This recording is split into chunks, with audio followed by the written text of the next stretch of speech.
Welcome to Shutter Fanfic. Like, subscribe and hype video.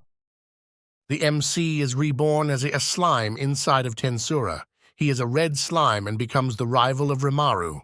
TenSura, reborn as a slime, and I'm Rimura's rival.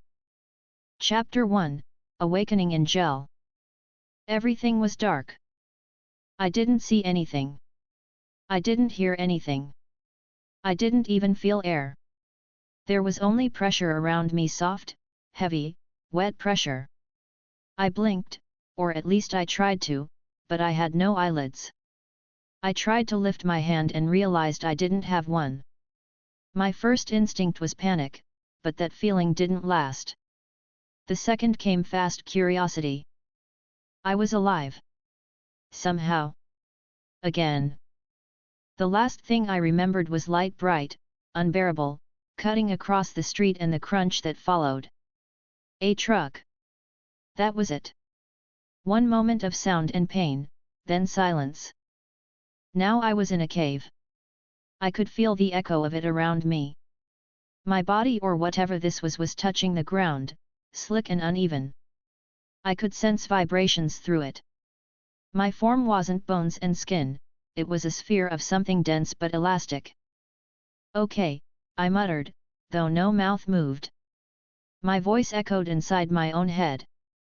This is new. My body shifted when I thought about it. I bounced. I rolled.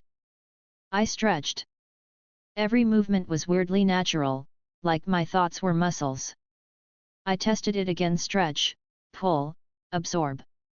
A pebble nearby disappeared into my body and dissolved without effort. I didn't know how, but I understood the process. Like instinct coded into my form. It wasn't just sensation. There was awareness, like a readout forming in my mind whenever I did something. It didn't speak, it just was. A calm, silent acknowledgement that I had digested something. I tried speaking again, for my own sanity. Guess I'm a slime now. It wasn't the weirdest thing that could have happened after dying. I stayed like that for a while, testing. Rolling over rocks, swallowing bits of moss, watching them dissolve inside me. I couldn't see in the usual sense, but I could sense shape, warmth, and density through every direction. Like sonar that worked on instinct. Then I felt movement. It was faint at first, soft vibration from somewhere deeper in the cave. It wasn't the flow of water or the shifting of stone. It was a pulse. Slow, rhythmic, alive. I turned toward it, gliding over the ground. Every time I moved, a faint sloshing noise echoed. The sound didn't bother me. What bothered me was how easy this felt. No hunger. No pain. Just motion. As I drew closer, I felt something else, another presence. It was weak and confused, flickering like a candle that had just been lit. Then, in the dimness of my senses, I noticed it. Another slime. It was smaller than I expected, just a round, blue mass, wobbling slowly in place. I could feel its attention shift toward me the moment I approached. It was aware, but not hostile. It spoke, its voice high, uncertain, echoing awkwardly through the cavern. Hello? Is someone there? I paused. So this was him. Rimura Tempest. Or, not yet. Just Satoru Mikami, newly reborn and still confused out of his mind. I remembered everything about him. Everything that was going to happen. The cave, Feldera, the goblins, the nation, the demon lords. I knew every turn his life would take. And here he was, barely holding form, just like me. Yeah, I answered, casual, steady. You're not alone. Don't freak out. There was a beat of silence. Then his voice again. Wait, what? Where are you? Who said that? Down here, I said, rolling a little closer. Well, technically, I'm everywhere. Kind of new to this whole gelatinous existence thing. He turned toward me, his body jiggling a bit too fast. "Oh, you're a slime too." "Yep." He seemed almost relieved. Okay, so it's not just me." "That's, actually a bit comforting." "Glad to be of service," I said. "You, remember anything before waking up like this?" He hesitated. "Yeah, sort of. I got stabbed. Saving someone. Then I woke up here." I nodded or made the slime equivalent of it. "Truck for me." "Truck." "Yeah. Not as heroic, I know." He gave a strange gurgling sound, maybe laughter. "Guess dying's not that rare anymore." Apparently. There was quiet for a while after that. We just existed in the same space, trying to process what was happening. The air was damp, thick with the smell of moss and mineral. A small pool of water reflected faint light from somewhere deeper. "So," Rimura said at last. "Where are we?" "In a cave," I replied. "I can see that." "You asked." "Right." He paused again. "Do you think there's anyone else here?" "There's something big deeper in," I said. "Feels like a pressure, not like us." He tilted slightly, the way slimes seemed to when they were thinking. "How do you even feel something like that?" I smirked. "If I could have." "You'll get used to it. You sense mana. It's kind of like radar, just with magic instead of waves." "Magic?" he muttered. "Wait, we can do magic." "Not yet," I said. "You need to figure out what your skills are first." He went quiet again. I knew what was happening. The voice in his head was probably talking to him, his great sage. I didn't have one of those, apparently. Or if I did, it stayed silent. He made small noises of confusion, muttering things to himself. "You okay there?" I asked. Yeah, he said. "Something called Great Sage just spoke to me. Said it'll help me analyze skills." I let out a dry laugh. "Lucky you. Mine's ignoring me." He chuckled awkwardly. "Guess I got the tutorial version." "Figures." Rimura shifted in place again, like a person trying to stretch. "I can't believe this. I'm a slime. I used to play games where these things were weak enemies. This is so weird." "You'll get over it," I said. "Think of it as a chance to start over." He was silent for a while. "You seem, kind of calm about this." "I've had worse Mondays." "Seriously?" "Yeah." Rimura gave another uncertain wobble. "You're different." "Everyone's different," I said simply. He seemed to accept that. We both stayed still for a while, listening to the echo of dripping water. It wasn't peaceful, but it wasn't uncomfortable either. Eventually, Rimura said, "We should probably look around. Maybe there's a way out." "Sure," I said. "Lead the way, hero." He made a small, resigned sound. "Please don't call me that." I followed him through the cave, both of us gliding slowly over the uneven surface. The environment shifted between narrow tunnels and wide chambers filled with glowing moss. The air shimmered faintly with mana. Every few minutes, Rimura would stop and experiment, absorbing stones, analyzing plants, mumbling to his great sage. I let him. Watching him reminded me of someone testing out a new toy. I didn't need to compete yet. But I could. Every time he figured something out, I tried it too. When he learned to absorb rocks, I learned faster. When he tested water absorption, I adapted quicker. It wasn't competition for survival. It was curiosity, sharpened by instinct. After a while, Rimura noticed. "Hey, you pick this stuff up pretty quick," he said. "Guess I'm gifted." "Yeah, gifted slime," he muttered. Never thought I'd say that. You'll get used to it, I said again. Just don't get comfortable. He turned slightly. Why not? Because caves have bosses, I said.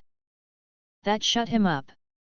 We kept moving, and after what felt like hours, the cave widened again. The air changed denser, charged with something alive. I felt it before I saw it. The enormous pressure in the air made my form vibrate slightly. It wasn't killing intent, it was just raw presence. Rimura froze beside me. What is that? Something powerful, I said quietly. A voice thundered across the chamber. Who dares enter this place?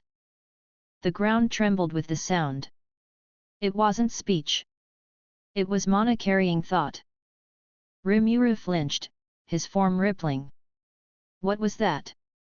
Dragon, I said simply. Don't move too fast. The massive form before us stirred 4 legs, scales like black steel, wings folded against its back. Its golden eyes glowed faintly in the darkness. I didn't need to guess who it was. Feldura. The storm dragon. Rimura's voice shook slightly. A dragon. Yeah, I said. And not just any dragon. Be careful what you say. The dragon's gaze turned directly toward us. 2 slimes? Strange. Rimura tried to speak, his voice trembling. We're, just exploring. The dragon's deep rumble echoed through the chamber. Exploring? How unusual. Slimes are not known for a thought. I spoke before Rimura could say something stupid. We're new. The dragon tilted his massive head. New, slimes. Yeah, I said. Learning how things work. Didn't mean to trespass. The dragon stared at me for a long time, then laughed a low, rumbling sound that shook the air. You have courage, little one. Rimura fidgeted beside me. Wait, you're not going to eat us, right? Eat you, the dragon said. No. I have no need for food. Rimura exhaled in relief. Good. Because we'd probably taste terrible. I gave a small bounce. You would. Rimura muttered something I ignored. The dragon lowered his gaze again. You two are strange. I have been sealed here for centuries. You are the first to speak to me in so long. Sealed? Rimura repeated. The dragon nodded. By a hero. With an infinite prison. I knew the story already. I knew what came next. But I stayed quiet, watching. Rimura asked the same questions he always would, fumbling between curiosity and fear. I didn't interrupt. I just listened. When he finally offered friendship, I felt something tighten in my core. He was doing exactly what I remembered. It worked for him in canon. Maybe it still would. I waited until the two of them were done introducing themselves before I spoke again. Mind if I stay nearby? I asked. Feldura turned his head toward me. You are welcome, little slime. I find your composure interesting. Rimura glanced at me. You're really calm about all this. Someone has to be. He sighed. Guess that's fair. We stayed there, both of us in front of the dragon's enormous form. The air vibrated with mana, but it didn't feel threatening anymore. Rimura talked. A lot. He asked Feldura everything from the seal to the outside world. I listened. Observed. Memorized every tone, every pause. He was forming his first connection, and I was making sure not to fall behind. Eventually, Rimura got the idea to analyze the barrier. He started talking to his great sage again, muttering calculations. You really trust that voice, hey? I asked. It's been helping me, he said. Feels reliable. Good for you, I said. Mine's still on vacation. He laughed softly. You're something else, man. Just practical. When Rimura finally said he wanted to help release Feldera, I didn't stop him. I knew what it meant. The path that would follow. The nations, the battles, the rise to Demon Lord. I could see it all in my head. But this time, I wasn't just watching it. I was standing in it. As the contract formed and the two slimes glowed faintly beside the dragon's vast frame, I watched the light ripple across the chamber. Rimura's body shimmered with energy, his first major skill evolving. I didn't interfere. I didn't interrupt. I just watched the moment that would define him. And when it was done, when the glow faded and Feldera vanished into him, Rimura turned toward me, still shaking slightly. He's inside me. Yeah, I said. Congratulations. You just made friends with a dragon. He looked at me, trying to process everything. What about you? What about me? What are you gonna do now? I looked around the vast, empty cavern. Think I'll stick around for a bit. Learn how this body works. Maybe get better at it than you. He laughed. Oh, really? You're gonna outslime me? Watch me. Rimura chuckled, still weak from the event. All right, we'll see. I turned away, feeling the faint hum of magic in my core. I didn't know if I'd ever catch up to what he was about to become, but that wasn't the point. I was here. Alive again. And if he was going to be the greatest slime in this world, then I was going to make sure he had competition. Chapter 2, The Path of a Better Slime. The glow from Feldera's seal faded until the cavern felt empty again. The silence that followed was thick and strange, the kind of quiet that made every drip of water echo like a hammer strike. Rimura just stood there, or rather, wobbled there, staring into the space where the dragon had vanished. I didn't bother saying anything at first. He was busy processing what had just happened. You didn't swallow a dragon and then go back to casual conversation. After a minute, he turned toward me. So, that just happened? Yep, I said, keeping my tone flat. You, got a roommate now. He gave a small laugh, nervous and forced. You could say that. I just did. Right, yeah. He bounced a little, testing his new energy. Wow. I feel different. Like, there's power inside me now. It's crazy. Good for you, I said. Try not to blow yourself up. Thanks for the advice, Mr. Encouragement. I aim to please. He stayed still for a moment, probably talking to his great sage again. His form pulsed faintly with magic every few seconds, like small waves of light moving through him. He was learning, adapting. And I could feel it, his mana was already expanding. That was fine. He could have the dragon. He could have the system voice. I didn't need either. I didn't want to follow the same path. I was going to be the best version of what I was. Not a copy. Not a sidekick. A better slime. Hey, Rimura said suddenly, snapping me out of it. You coming? Where? I'm gonna keep exploring. There's probably a way out somewhere. I tilted slightly, my body rippling as I shifted weight. You go ahead. I'll take a different route. He hesitated. Different route? Why? Because you've got a dragon in your pocket, I said. I'll figure out how to handle myself without one. He made a small uncertain sound. We could work together, you know. It's safer that way. Safe doesn't make you strong, I said. You go learn how to talk to your inner monster. I'll go learn how to beat mine. He sighed. You're stubborn. I prefer independent.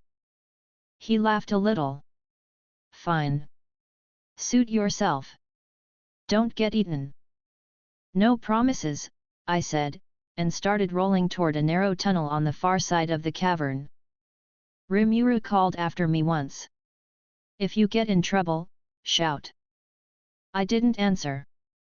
The deeper I went, the darker it got. The mana density thickened, almost syrupy in the air. I could sense shapes long before I reached them: rough stone, pools of water, clusters of crystals humming faintly with energy. I moved slowly, absorbing what I could. Pebbles, moss, a few scraps of bone.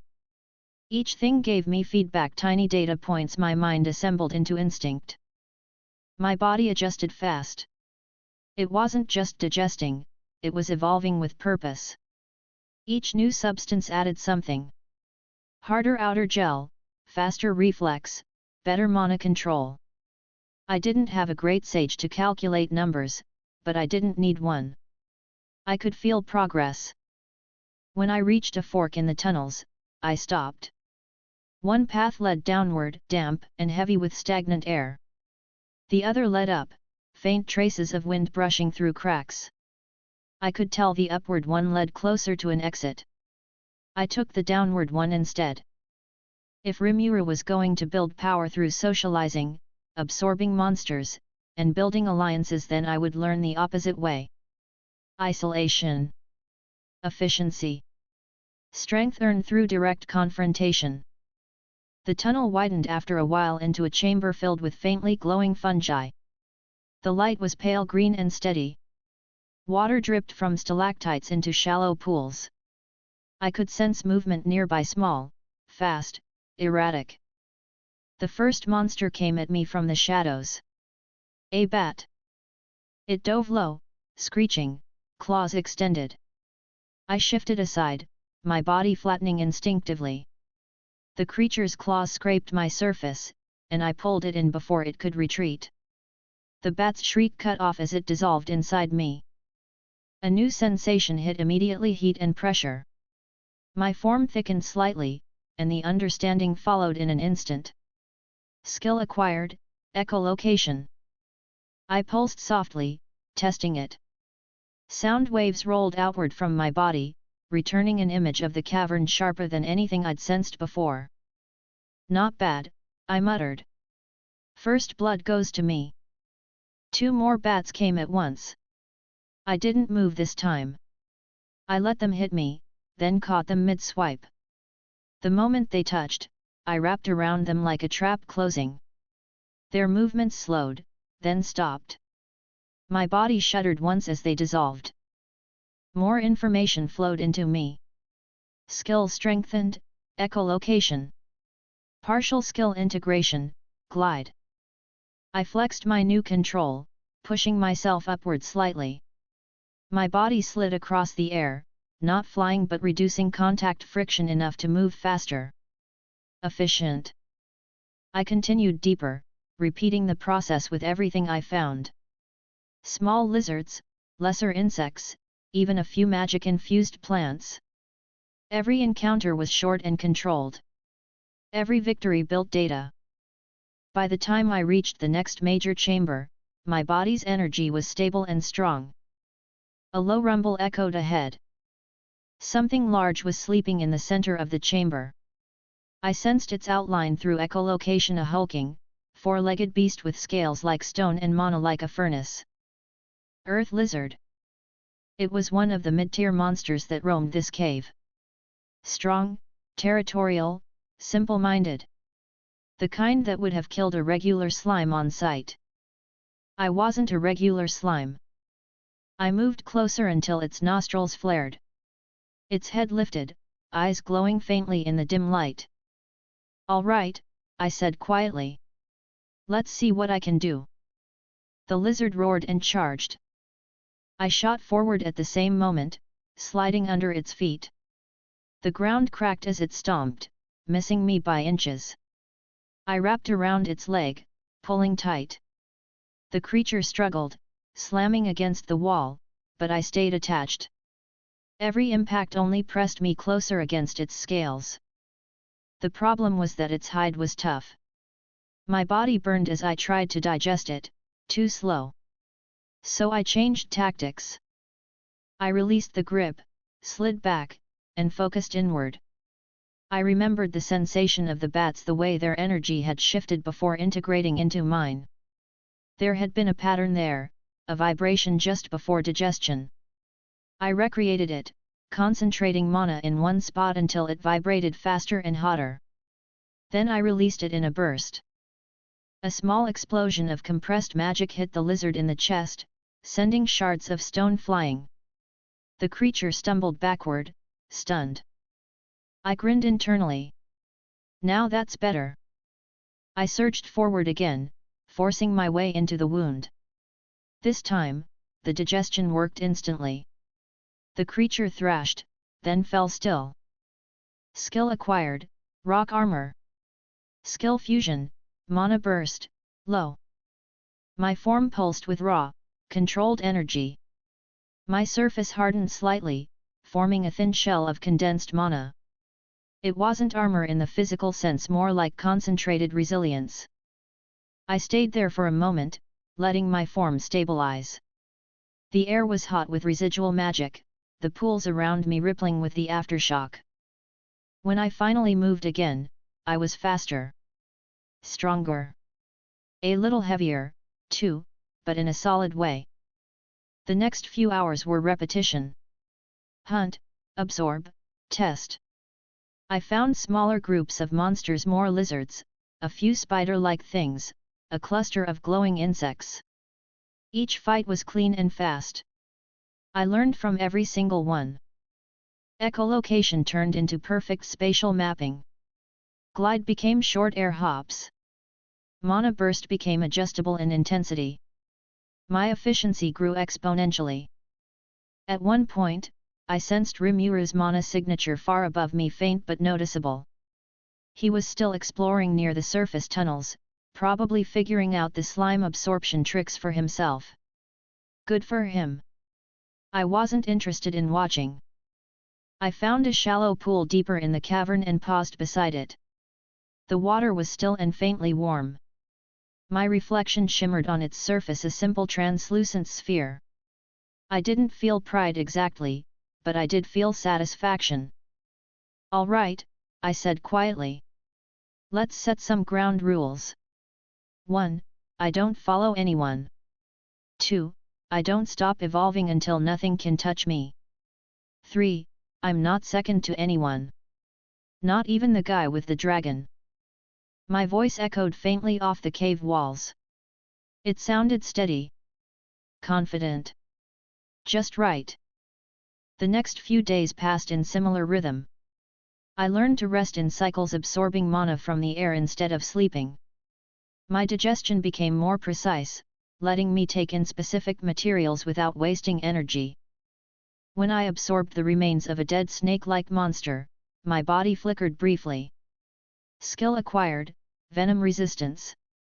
Partial fusion, magic resistance. Useful. When I devoured a mineral cluster rich in magic, I gained a passive enhancement. Skill acquired, mana storage. Better. I began to understand how to shape my form differently for combat. Flattening for defense, tightening into a spear-like shape for offense. I couldn't mimic full humanoid form yet, but I didn't need to. Efficiency mattered more. Once, during my exploration, I heard distant vibrations from Rimura's area. Explosions, muffled roars, the kind of chaos that only happened when he was experimenting with something reckless. I ignored it and went back to work. He had his style. I had mine. A few days later, while exploring a narrow tunnel filled with thick mana, I encountered something unusual, a cluster of small floating crystals circling each other. They weren't alive in the normal sense, but their mana output was intense. When I approached, they pulsed and fired a beam of light. I moved instinctively, splitting my body to reduce impact. The beam hit part of me, burning through the gel before I absorbed it. The light dissolved inside, its energy chaotic but contained. The crystals fired again. I countered with a focused mana burst, shattering one of them instantly. The rest scattered. When I absorbed the fragments, new data formed instantly. Skill acquired, energy conversion. That one felt important. I tested it by gathering leftover magic in the air and concentrating it in one point. The energy shifted colors, raw mana turning into heat. I turned that heat into kinetic force and released it. The result was a directed blast, far more efficient than my previous bursts. I could feel power building with every success. By the time I emerged back into a wider section of the cave system, I wasn't the same weak slime that had followed Rimura here. My mana pressure alone was enough to make smaller monsters scatter before they got close. For the first time since waking up, I paused to assess. I had raw attack strength through mana burst, defense through rock armor, mobility through glide, perception through echolocation, and now, energy control through conversion. Everything was compact, direct, and built for combat efficiency. No wasted abilities. No overcomplicated evolution paths. Exactly how I wanted it. Somewhere above, Rimura was probably still talking to himself, experimenting, getting ready to meet the goblins soon. That was fine. He could lead nations and make friends with dragons. I didn't care about any of that. I just wanted one thing: to stand above everything that crawled, flew, or slithered in this world. To be the apex of my kind. And I was well on my way. Chapter 3, Beneath the Cave's Heart. The ground shook as something massive moved below me. I paused, lowering my mana output until I blended with the cave's natural hum. My form pressed against the cold stone. The vibrations were heavy, slow, methodical. Big creature. Strong creature. Exactly what I wanted. I slid forward, keeping quiet. The tunnels here were tighter than before, dripping with moisture. Stalactites hung like daggers. Pools of still water reflected faint light from glowing moss. I absorbed a chunk of moss along the way. Mana trickled through me, faint but steady. It helped keep my reserves full. I wasn't just hunting anymore. I was scouting for something that could push me further. Rimura would be out there collecting allies, naming things, being friendly. I preferred training. No distractions. No speeches. Just numbers and results. The tunnel widened again, opening into a cavern filled with sharp rock formations and shimmering crystals. The air was warm and smelled faintly of sulfur. My echolocation pinged off several large objects. 2 of them were moving. I stayed low. A rumble echoed ahead. Then another. 2 armored creatures emerged from the shadows, earth golems. Each was about twice my size, their bodies shaped from packed stone and mana veins glowing faintly red. They walked with slow precision, each step thudding like a hammer. I couldn't sneak around them. They filled the entire passage. Perfect. I slid forward into their line of sight. The first one noticed me instantly. Its head turned with a grinding noise, and it raised one massive arm. The stone limb gleamed briefly before it swung down. I darted aside, feeling the rush of displaced air as the blow cracked the ground where I'd been. "All right, tough guys," I said, voice calm. "Let's see if rocks can bleed." The second golem moved in, its arm glowing brighter. I compressed mana into a thin sphere inside me and released it in a controlled blast. The burst hit its chest, knocking it back a few steps. Cracks spread through its surface. It didn't fall. The first golem recovered, swinging again. This time, I didn't dodge. I let the blow connect, absorbing the shock and using it to launch myself upward. I landed on its head, spreading my form across its upper body. My body clung tightly, burning through the stone as my digestion process kicked in. The golem swung at itself in a panic, striking the top of its own torso. The impact shattered one of its shoulders, but I stayed attached. The red mana veins inside it pulsed violently. I absorbed the excess energy, focusing until I felt the core fragment break. The golem's movements stopped. Its body stiffened, then crumbled apart. Skill acquired, stone manipulation, low. Good. I turned to the second golem. It was already charging. I focused my energy, coating my surface with rock armor and bracing myself. The impact sent vibrations through the entire cavern, shaking loose bits of dust and crystal. I slid backward several meters, then fired another mana burst directly at its leg joint. The explosion cracked the limb clean through. The golem collapsed onto one side. I surged forward, striking its chest with another blast before it could rise again. When the dust settled, only rubble remained. Skill acquired, reinforced core, low. I absorbed the debris slowly, letting the raw mineral strengthen my body's density. My outer layer hardened further, the gel inside me stabilizing under the increased mana flow. When I finally stopped moving, I looked around the cavern again. The ground was scattered with small energy crystals leftovers from the golems. I absorbed several. My mana reserves doubled. I tested my new stone manipulation.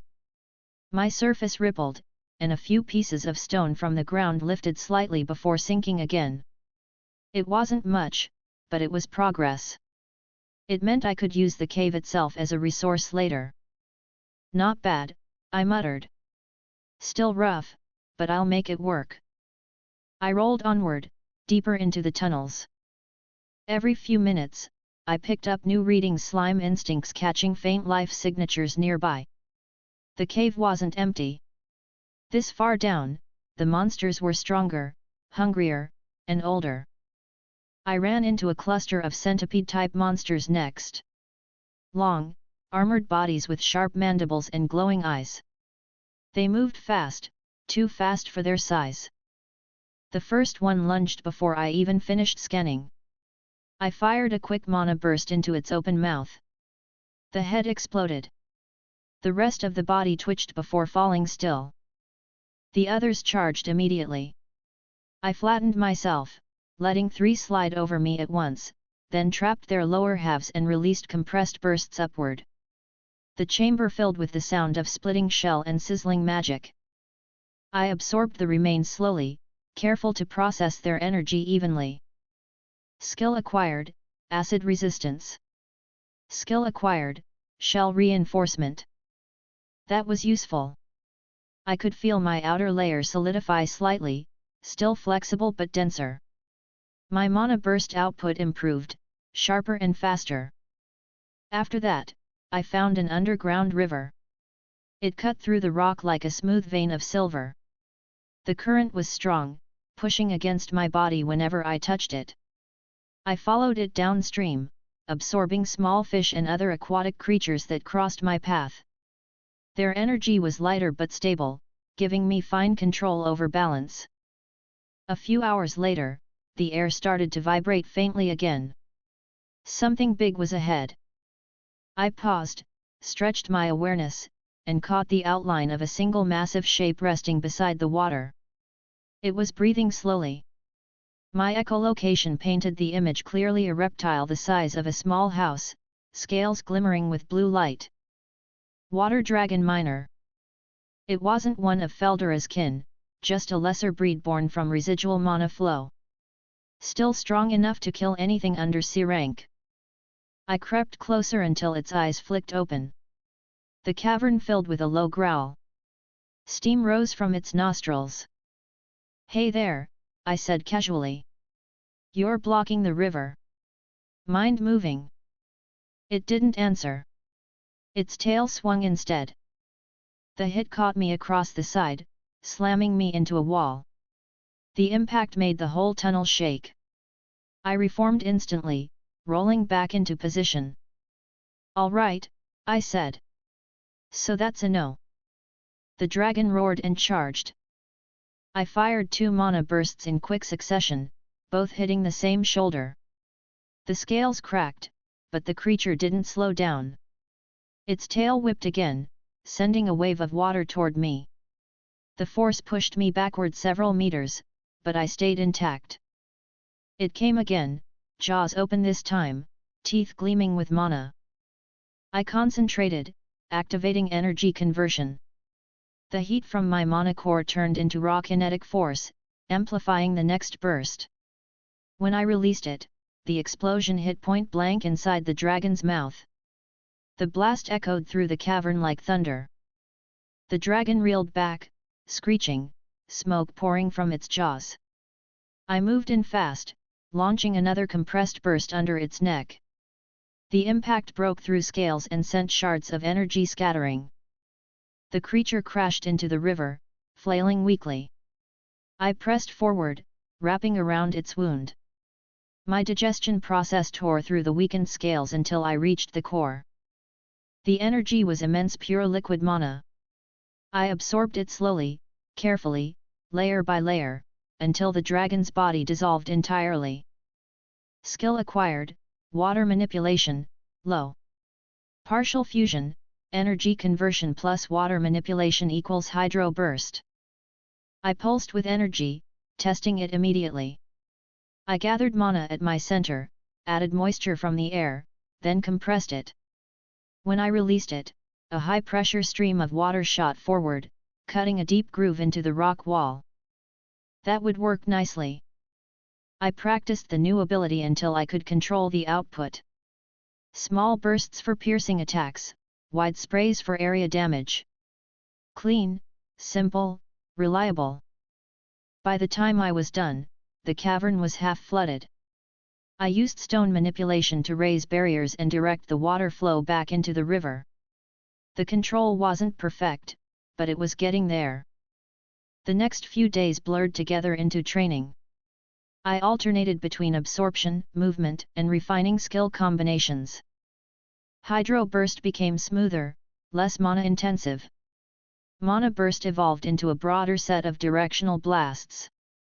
Rock Armor and Shell Reinforcement merged slightly, becoming a passive form of hardening I could toggle. My stats, if I could see them, would have looked impressive by now. On the third day, I sensed something new. Movement from the upper tunnels fast, steady, familiar. Rimura. He was far away, but his mana was distinctive. Stronger than before, thicker with dragon energy. He was making progress fast. That was fine. So was I. I continued moving along the river until it led to a new chamber. This one was massive, wide enough to hold a small fortress. The air was heavy with humidity. Water dripped from the ceiling constantly, forming shallow pools. I sensed several creatures scattered around, fish-like beings with legs, each radiating faint magical signatures. Amphibian-type monsters. Probably mid-level predators of this area. I entered the nearest pool slowly. The first monster attacked immediately, lunging out of the water with its mouth open. I met it halfway, firing a small hydro burst directly into its face. The impact knocked it unconscious before it even hit the ground. 3 more followed. I shifted my form, spreading wide and flat. They hit me from 3 directions at once, but my shell absorbed most of the impact. I countered by releasing simultaneous mana bursts through multiple points of contact. The chamber lit up with flashes of blue light and steam. When the fight ended, the water was stained faintly red. Skill acquired, Amphibious Adaptation. That made movement easier. My control in water increased significantly. I could float, sink, or move against currents easily. I spent the next hour testing underwater combat. It worked well. My hydro burst attacks became even more efficient when surrounded by water. I could create pressure waves that shattered stone. Every success pushed me further. I rested briefly under the water, letting the energy stabilize inside me. The calm was strange but comfortable. Then I sensed another vibration, faint but distinct. The sound of running footsteps on stone. I rose to the surface. The noise came from one of the upper tunnels, heading my way. When the figure appeared, I recognized the mana instantly. Rimura. He slid into view, still in slime form, bouncing lightly. He noticed me right away. "Oh! There you are! Miss me already?" I said. "Kind of," he admitted. "I was wondering where you went. I found some cool stuff up there." "Yeah? Me too." He tilted slightly. "Wow, you feel different. Stronger. What have you been doing down here?" "Working out," I said. "Golems, centipedes, a water dragon. Normal cardio." He made a gurgling sound that resembled a groan. "Seriously? You fought a water dragon alone?" "Yep. It was blocking the river. I fixed that." He sighed. "You're insane. I prefer efficient." He laughed, the sound echoing faintly in the cavern. "Well, you definitely got stronger. Your mana feels crazy right now." "Good." Rimura floated closer, studying the pools. "This place is huge. You've been busy." "Had to be." He looked at me for a moment, then nodded. "Guess that's how you operate." "Pretty much." We stayed quiet for a bit, the sound of dripping water filling the silence. He seemed relaxed. I didn't mind it either.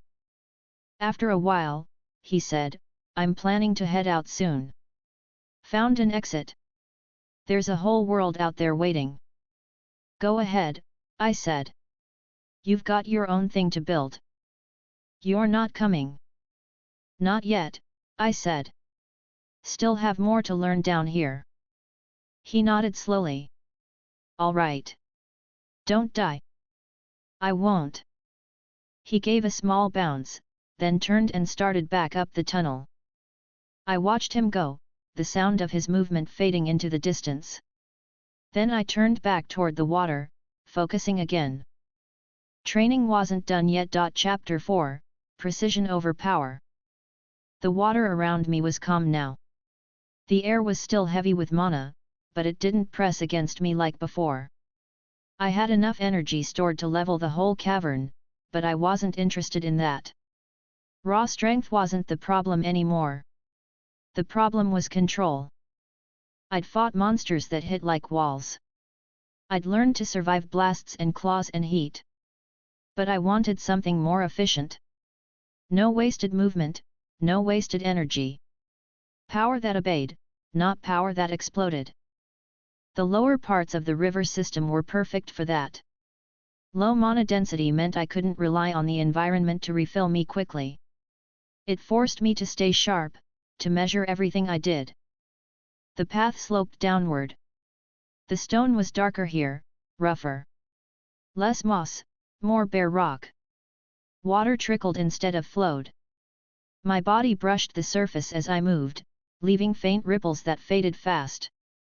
A few small monsters scurried nearby, but none of them were worth absorbing. Their mana was weak.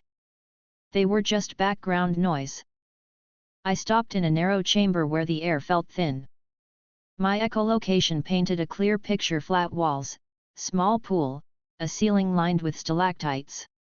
Perfect testing ground. "All right," I said quietly. "Time for maintenance." I gathered mana at my core and let it pulse outward slowly. My body glowed faintly blue. The energy didn't rush this time. It rolled evenly, staying under full control. I fired a hydro burst at a stalactite above.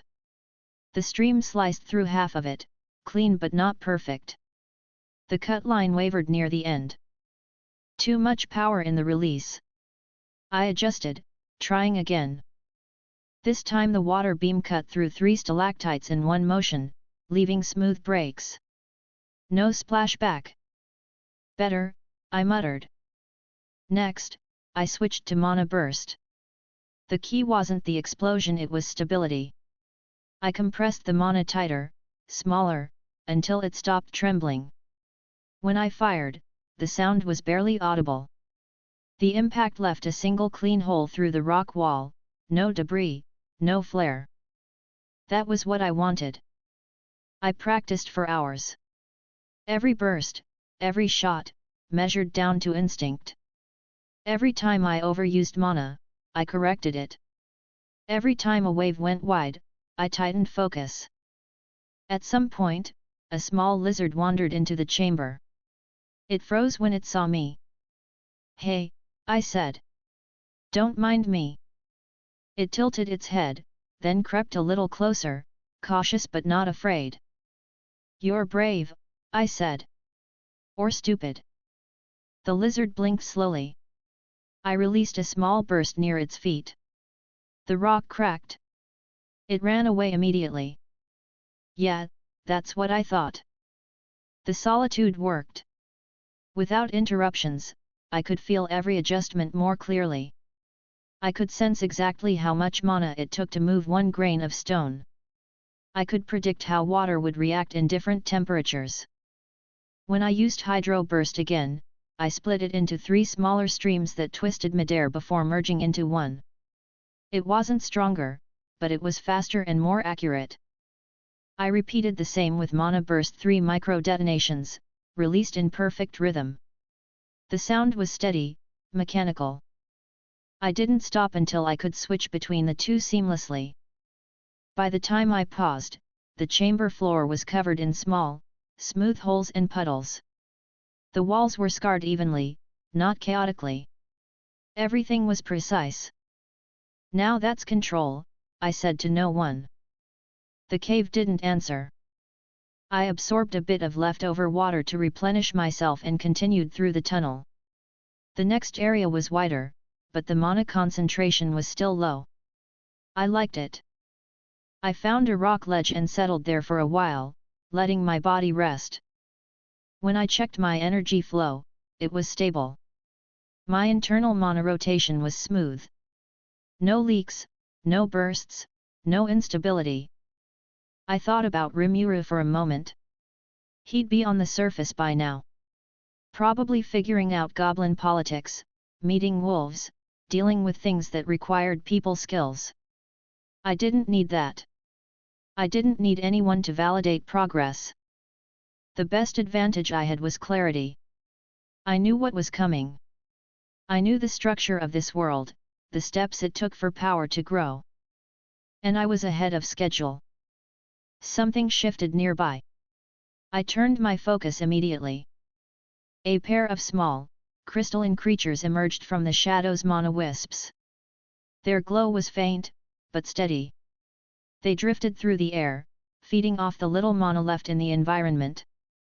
Weak, but interesting. I moved closer slowly. They didn't attack. They just hovered, spinning lazily. I reached out with a tendril of mana and touched one. It reacted instantly, lashing out with a small burst of energy. It didn't hurt, but it was precise. "Hey," I said. "You've got control." I mimicked the pulse it used. Same frequency, same rhythm. The wisp paused, then copied me. We went back and forth like that for a while. Each pulse refined my timing. Each reaction gave me new insight into how energy transfer worked at the smallest level. Eventually, both wisps dimmed and faded away, their mana depleted. When I absorbed the remnants, a new pattern clicked into place. Skill acquired, mana thread, low. It allowed me to separate thin strands of energy from my core, controlling them independently. I tried it immediately. A single thread of blue light extended from my body, connecting to a nearby rock. I used it to lift the stone slightly, rotate it, then drop it again. The control was exact. "Now we're talking," I said. Fine-tuning complete. I spent the rest of the day working on it, forming, cutting, adjusting. By evening, I could create multiple threads at once, moving them like extra limbs. They were too weak to fight with yet, but they were perfect for manipulation and precision tasks. At one point, I heard faint rumbling far above. Probably Rimura again, or some surface battle echoing through the cave system. I didn't care. I was busy optimizing. When the noise stopped, I resumed focus. I decided to test long-range control next. I attached one thread to the far wall, then sent a pulse of hydro burst energy along it. The water shot forward along the path perfectly, no deviation. Direct and controlled. That was efficiency. After several successful tests, I expanded the idea, creating small energy nodes in the air connected by threads. I could shift them independently, like drones. They stored mana temporarily before releasing it in bursts. It wasn't powerful yet, but it had potential. Hours passed without me noticing. When I finally paused again, the cave around me was filled with faint traces of blue light. It was stable and quiet. I rested briefly, then absorbed a few more stones to recover. A faint scraping sound interrupted me. Another monster entered the chamber, this one larger. A mole-like creature with thick claws and armored hide. It sniffed the air, detecting my mana. I didn't move. It dug quickly, closing the distance in seconds. When it lunged, I fired a hydro burst straight at its face. It blocked with one arm, deflecting the water beam partially. The pressure cracked its armor but didn't pierce through. Fast reflexes. I switched tactics. I used 3 mana threads to anchor to the walls, then compressed energy in my core. When the mole charged again, I released a focused burst upward through the threads, amplifying it with the anchored tension. The result was a direct strike that lifted the mole off its feet and slammed it into the ceiling. It dropped to the ground, motionless. Skill strengthened, mana burst efficiency. That was the goal. Every action, every movement, cost less mana now. I absorbed the creature, taking in the small fragments of its earth-aligned energy. My body adjusted slightly, improving internal stability again. It was progress, slow but steady. After cleaning up, I continued moving through the tunnels, seeking more creatures to test on. Every battle was short, every movement deliberate. No wasted energy, no unnecessary attacks. By the 3rd day, I'd refined my energy use to near perfection. I could maintain a defensive shell indefinitely without noticeable drain. I could fire low-level bursts continuously without overheating. I could shape water in precise patterns without loss. Everything worked exactly as I wanted. When I returned to the shallow chamber, the air was silent again. I rested, letting my energy settle. For the first time, I realized how far I'd come. From a weak blob rolling in the dark to a controlled, adaptable entity that could handle almost anything underground. The next logical step was evolution, but I didn't rush it. Evolving too soon without full mastery would waste potential. I preferred to move forward with complete control. I spent another few hours refining mana thread. I managed to weave it tighter, turning it into a temporary net that could block small projectiles. The moment I released it, it dissolved cleanly. That was enough for now. I drifted toward the edge of the cavern, staring into the narrow passage that led even deeper. The air there was colder, thinner. The kind of place where mana density dropped near zero. That was where I'd go next. If I could maintain full precision without mana support, it would mean complete mastery of my core mechanics. I slid forward slowly, my body adjusting to the colder air. The stone walls were sharper here, cutting faintly into my surface before healing closed the marks. The tunnel stretched for hours. At the end, I found another chamber completely dry. No moss, no water, just empty stone and silence. Perfect. I set up there, extending a few mana threads outward, then deactivated all passive reinforcement. For the first time, I felt weight press against me, not physical weight, but the absence of environmental support. Every movement cost more now. Every bit of energy had to come from within. I began training again. Small hydro bursts first, no external water, only condensation pulled from the air.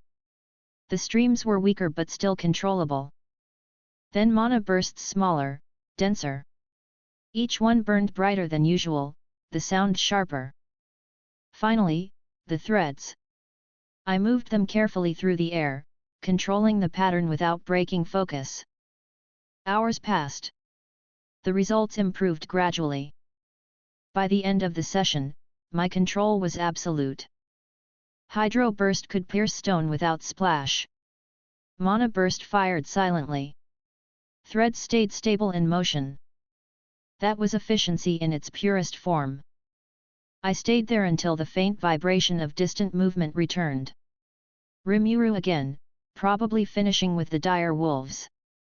His mana signature was faint but recognizable even from here. I focused once more, releasing a single precise hydro burst at the far wall. It cut a perfect circle through solid rock. Satisfied, I stopped. That was enough for today. Chapter 5, Meeting at the Mouth of Light. The dry cavern was silent when I left it. No water, no echoes. Just the faint sound of my movement sliding over stone. My body glowed faintly as I adjusted to the mana-rich air again. The difference was immediate, the energy in the environment pressed against me, steady and dense. I could feel my own mana sharpen in response, flowing clean and precise through every part of me. The low mana zone had served its purpose. I could maintain control anywhere now, even here where the air almost buzzed with raw energy. As I moved upward through the tunnels, I felt the vibrations of the upper cave system returning steady flows of life, small mana signatures flickering like insects. A few weak monsters crossed my path, but I didn't stop. They weren't worth the energy. I followed the path of strongest mana toward the upper chambers. After several hours of travel, the familiar pulse of a specific presence reached me. Strong, fluid, restless. Rimura. I recognized it instantly. His energy was different now, broader, fuller, but uneven. I could tell he had absorbed more mana than before, maybe picked up a few new abilities. But it still wasn't refined. It fluctuated, like someone holding too much power without full control. I kept moving until I reached a wide corridor lit faintly by the natural glow of crystals embedded in the walls. The light made the wet stone shimmer. The air here was warmer. And there he was. Rimura stood, or rather bounced at the edge of the path, looking upward toward the faint light seeping through cracks ahead. The exit. He turned when he sensed me coming. His body pulsed faintly, a wave of recognition passing through his mana. "Hey," he called out. "You're still alive." "Of course," I said, stopping a few meters away. "What, you thought I'd melt in a cave?" He gave a soft laugh. "I mean, I haven't seen you in days. Didn't know if you ran into something nasty down there." "Ran into plenty," I said. "They didn't last long." He rolled closer, his blue body gleaming under the crystal light. "You look different. Your mana feels clean. Like, really clean. What have you been doing?" "Training," I said. "While you were out making friends with dragons." He chuckled awkwardly. "Hey, that wasn't exactly planned. But yeah, that happened." "Right. You swallow one dragon and suddenly you're special." He let out a noise halfway between amusement and embarrassment. "You heard that, hey?" "I felt it," I said. Hard not to when a continent-sized mana source vanishes into another slime. "Okay, fair point." I slid closer, letting him sense my energy clearly. His own mana flickered for a moment, like it was being pushed back slightly by mine. He noticed immediately. "Wait," he said slowly, "you're stronger than me right now." "Yeah," I said plainly. "You're still sinking with that thing inside you. I've had time to polish everything." He pulsed faintly, clearly a bit surprised. "Man, you really don't take breaks, do you? Not a fan of being average, I said. Figured someone should show what a slime can actually do. He laughed, sounding genuinely amused. You're serious, hey? You trained alone down here all this time? Yeah, I said. Didn't need company. Wow. He tilted slightly, as if that was the slime version of shaking his head. That's intense. I shrugged. Better than wandering around asking the cave for directions. He snorted. Okay, I deserved that. Yeah, you did. He pulsed again, his mana balancing. So what kind of stuff did you figure out? Everything, I said. Energy control, efficiency, movement, targeting. You know that mana burst you've been spamming like a cannon. Yeah. I can use it 10 times faster, half the cost, twice the accuracy. His surface rippled. Seriously? Test me. He paused. Right here. Why not? It's just us. Alright then. He rolled back a little, gathering mana. Let's see what you've got. He fired a small mana burst toward a chunk of stone near me. The blast was strong, cleaner than before but a bit wide. I let it hit the wall beside me, then copied the same move. My burst cut through the rock in a narrow, precise line. The sound was soft. No explosion. Just control. Rimuru's body wobbled.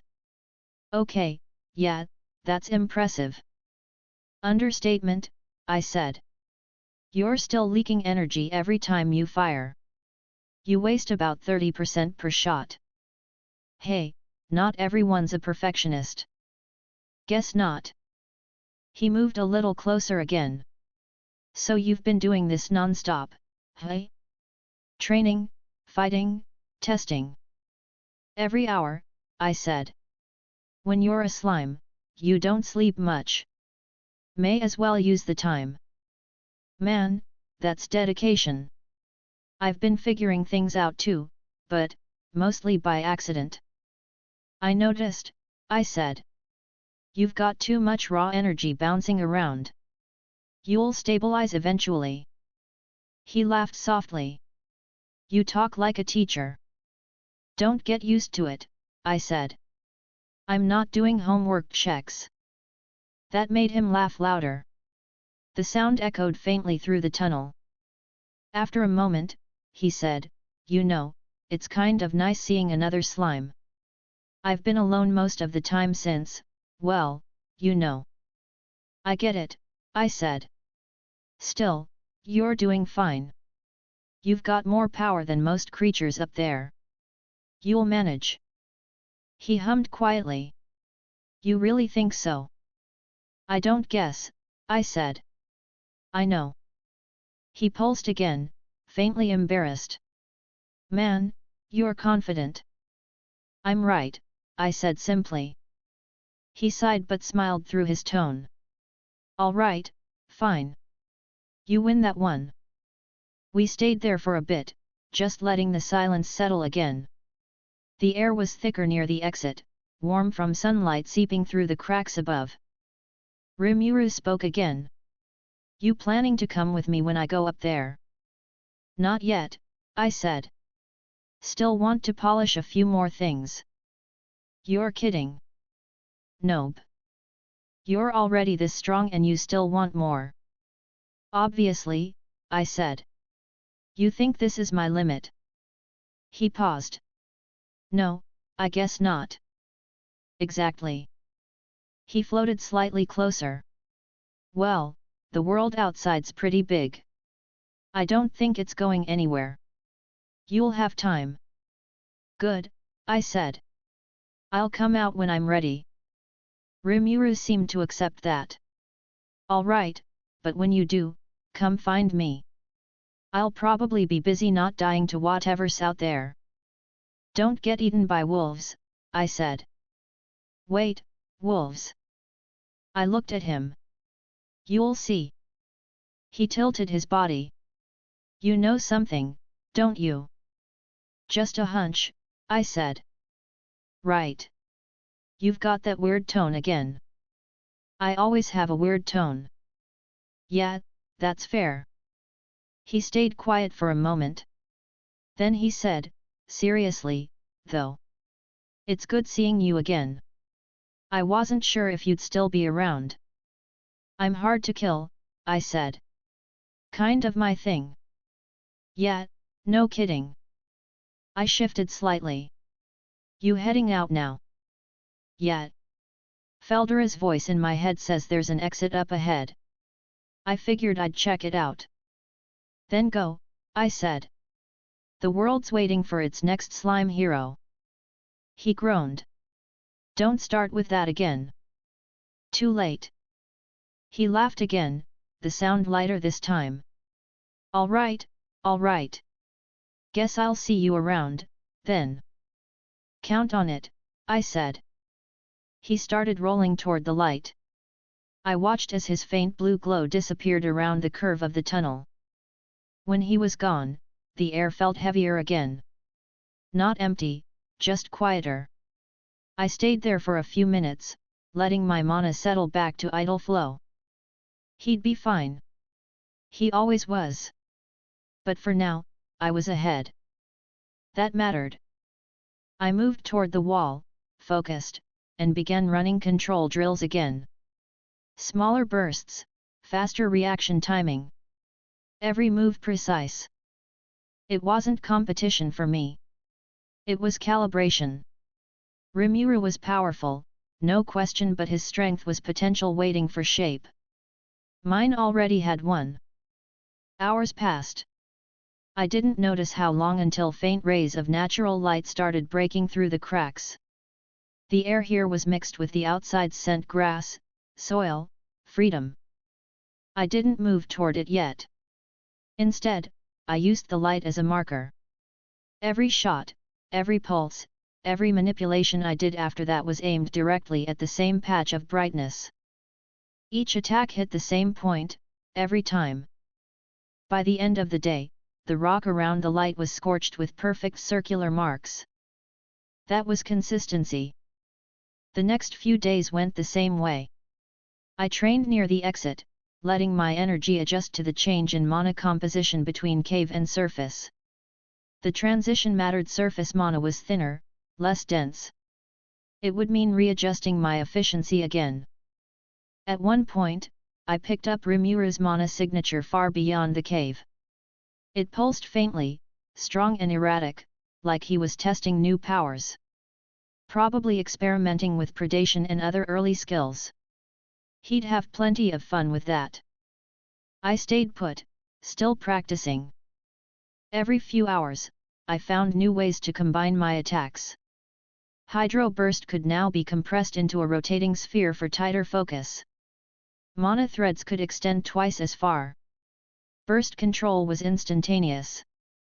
It wasn't flashy. It was clean. After a week, I knew I had reached the first plateau. My efficiency couldn't get much higher without changing my physical makeup. That meant evolution. But evolution would happen naturally once my mana overflowed. No need to force it yet. I tested one last combination before stopping. Thread-assisted Hydro Burst, focused through a rock layer at 20 meters distance. The result was a perfectly clean tunnel bored straight through solid stone. Yeah, I said quietly. Still got it. The faint wind from outside blew through the hole, brushing against my surface. The air was dry, carrying traces of heat. I rested there for a while, just letting the energy of the cave settle. The light above flickered faintly with the movement of leaves outside. I didn't need to rush. I could take my time. But one thing was clear: I was ahead of Rimura right now. He might catch up eventually, but that didn't matter. I'd always keep a step in front. It wasn't arrogance. It was fact. The faint sound of dripping water echoed somewhere deeper in the tunnels. I turned slightly toward it, already planning the next session. The light would still be there when I wanted it. Chapter 6, The Depths of Strength. The cave beneath the upper tunnels looked different this far down. The air was hotter, thicker, loaded with the smell of stone dust and burnt metal. I could feel the vibration of magma somewhere deep below. The walls were sharper here, almost glossy from heat. Small glints of crystal reflected my own faint blue light as I slid along the rock. The weak monsters were gone. Nothing small survived here. Every trace of life that remained came with a pulse of heavy mana. Perfect. I wasn't here to practice anymore. I wanted something that could hit back hard enough to be interesting. The path opened into a wide circular chamber lit by cracks of red glow along the floor. Streams of lava moved slowly between stone ridges. The heat didn't bother me. My form adjusted automatically, sealing off the surface to keep the core cool. I sensed 3 large signatures nearby, steady, rhythmic, like engines waiting to start. Golems again, but not the regular kind. Their cores burned hotter. Magma golems. They stood half buried in the wall, motionless until I entered. The moment I crossed the threshold, all 3 opened their eyes, red light spilling out. The air shook as they stepped forward. "All right," I said quietly. "You'll do." The first one swung an arm the size of a wagon. The rock glowed red where heat gathered along the limb. I moved to meet it instead of dodging. My body tightened, mana condensing across the surface until the armor turned black with density. When the blow landed, it cracked my shell but didn't break through. The heat seared the top layer, but I didn't flinch. I absorbed the energy through contact and redirected it downward. A pulse of raw force shot out from under me, cracking the ground and knocking the golem's balance off. I followed by firing a compressed mana burst into the gap in its chest. The explosion threw it backward into the wall. The other 2 moved at once. One swung low, the other aimed high. I jumped, compressing air beneath me and blasting upward like a cannon shot. Their blows collided under me, throwing sparks. "Nice coordination," I said. "Shame it doesn't matter." I formed a hydro burst mid-air, spinning it around itself for torque. When it hit the closer golem, the pressure cut straight through the heated rock before cooling it instantly. The sudden temperature drop shattered half its torso. The third golem tried to catch me on the landing. I absorbed the impact of its punch with my shell, then used energy conversion to dump everything I had into a single counter burst. The blast hit square in the center of its body. Lava poured out like blood, hardening as it hit the floor. When the heat faded, only solid stone remained. The first one was still moving, dragging itself out of the wall with half a chest missing. I finished it with another hydro burst straight through the core. 3 down. The mana in the air rippled as their cores broke apart. I absorbed the fragments slowly. The molten energy settled inside me, merging with my own flow until my inner temperature stabilized at a higher level. Skill acquired, heat resistance, low. Skill strengthened, energy conversion thermal type added. That was good. Now I could use heat as a direct attack source instead of just defense. I tested it right away. A small section of my body glowed red before launching a compressed thermal burst forward. The beam struck a nearby pillar, melting through it instantly. "Yeah," I said. "That's better." I kept moving deeper, the tunnel sloping down into a narrower corridor. Each step forward raised the temperature another few degrees. The walls pulsed faintly with red light. Somewhere ahead, another group of monsters waited. A loud hiss echoed down the tunnel. The sound was sharp, continuous. I recognized it before I saw them. Crystal serpents. They slid from the cracks in the wall, long bodies covered in translucent scales that refracted the lava light. Their mana felt dense and clean, each one stronger than the golems. 4 of them total. They circled fast, keeping their distance. Their movements were precise, coordinated. One exhaled a jet of molten gas toward me. I split my body to minimize impact. The heat washed over harmlessly. When it cleared, I launched 2 hydro bursts from separate sides. Both serpents dodged easily, their bodies twisting like ribbons. "All right," I said. "You've got reflexes." I shifted tactics. Instead of chasing, I anchored 4 mana threads into the ground and ceiling, forming a grid around myself. The serpents lunged in pairs, thinking I was open. I pulled the threads tight and released a mana burst through each line at once. The chamber lit with sharp flashes as the energy cut through the air. The first serpent was hit mid-lunge, sliced into 2 clean halves. The second twisted out but lost part of its tail. The other 2 fell back, hissing. "2 left," I said. "Who's next?" They came again, one from the front, one from above. I formed a dome of condensed heat, my surface glowing bright orange. When the upper serpent hit it, the impact burned through its scales instantly.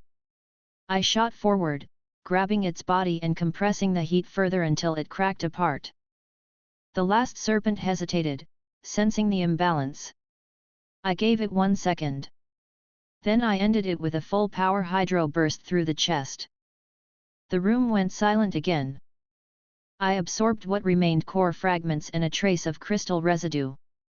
The moment the last piece dissolved, my body changed slightly. Skill acquired, crystal fortification. Passive fusion detected, rock armor plus crystal fortification equals reflective armor. My surface shifted color, turning darker with a faint mirror sheen. The texture hardened without losing flexibility. I could reflect heat and minor projectiles now. I tried it immediately. I fired a small mana burst at the wall, then absorbed the reflection back into myself. The feedback loop worked. "Efficient," I said. "Very efficient." Deeper still, another vibration started. Heavier this time. The entire tunnel shook.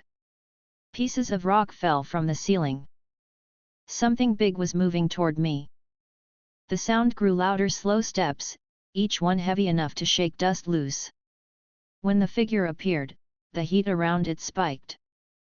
A single creature filled the passage, an elder magma golem, larger than any before, carrying molten lines across its body like veins. Its mana output was enormous. I didn't wait. The first hit came fast.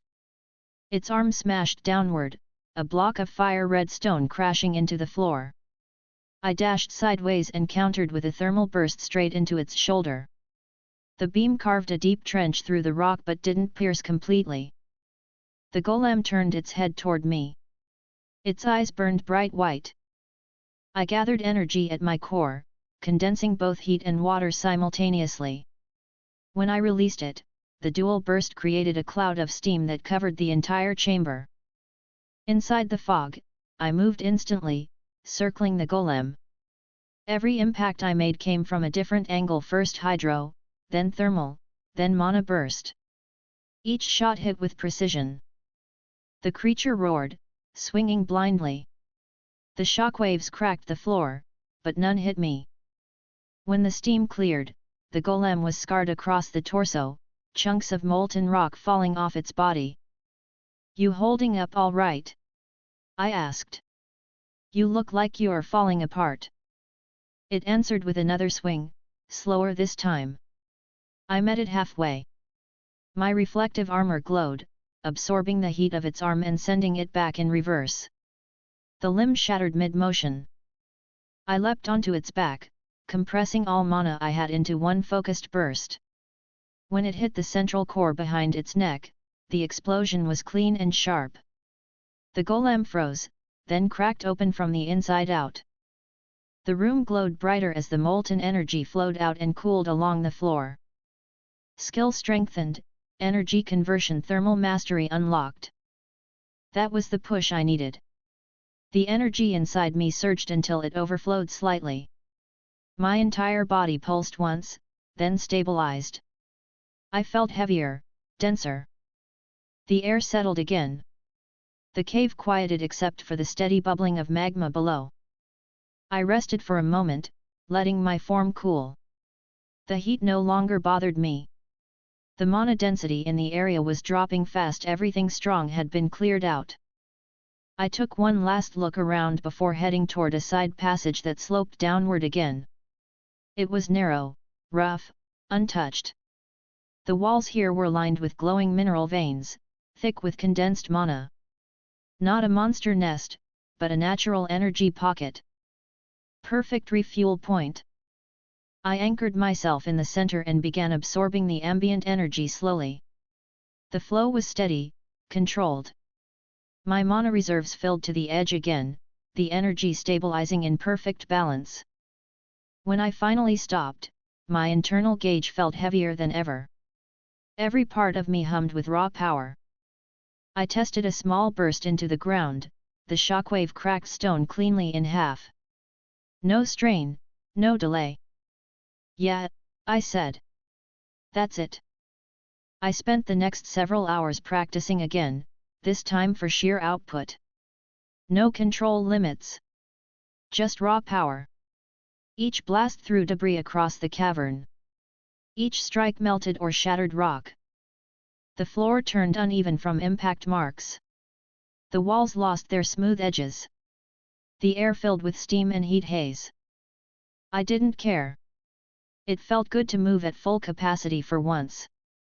When the energy settled, I rolled toward the far wall and looked at the faint glow that marked another tunnel leading back upward. That would take me near the main route again, close enough to sense Rimura if he was still near the exit. I paused, testing my own pressure compared to his last known level. My mana output now eclipsed his by a wide margin. No surprise there. Looks like the title of top slime's still mine, I said to myself. Satisfied, I turned back to the glowing mineral veins and absorbed another round of energy for the road. My shell shimmered faintly with both heat and water pressure, the two elements balanced perfectly. Once my reserves hit full again, I started climbing back toward the mid-levels. The tunnels here were quiet now, cleared of anything that could challenge me.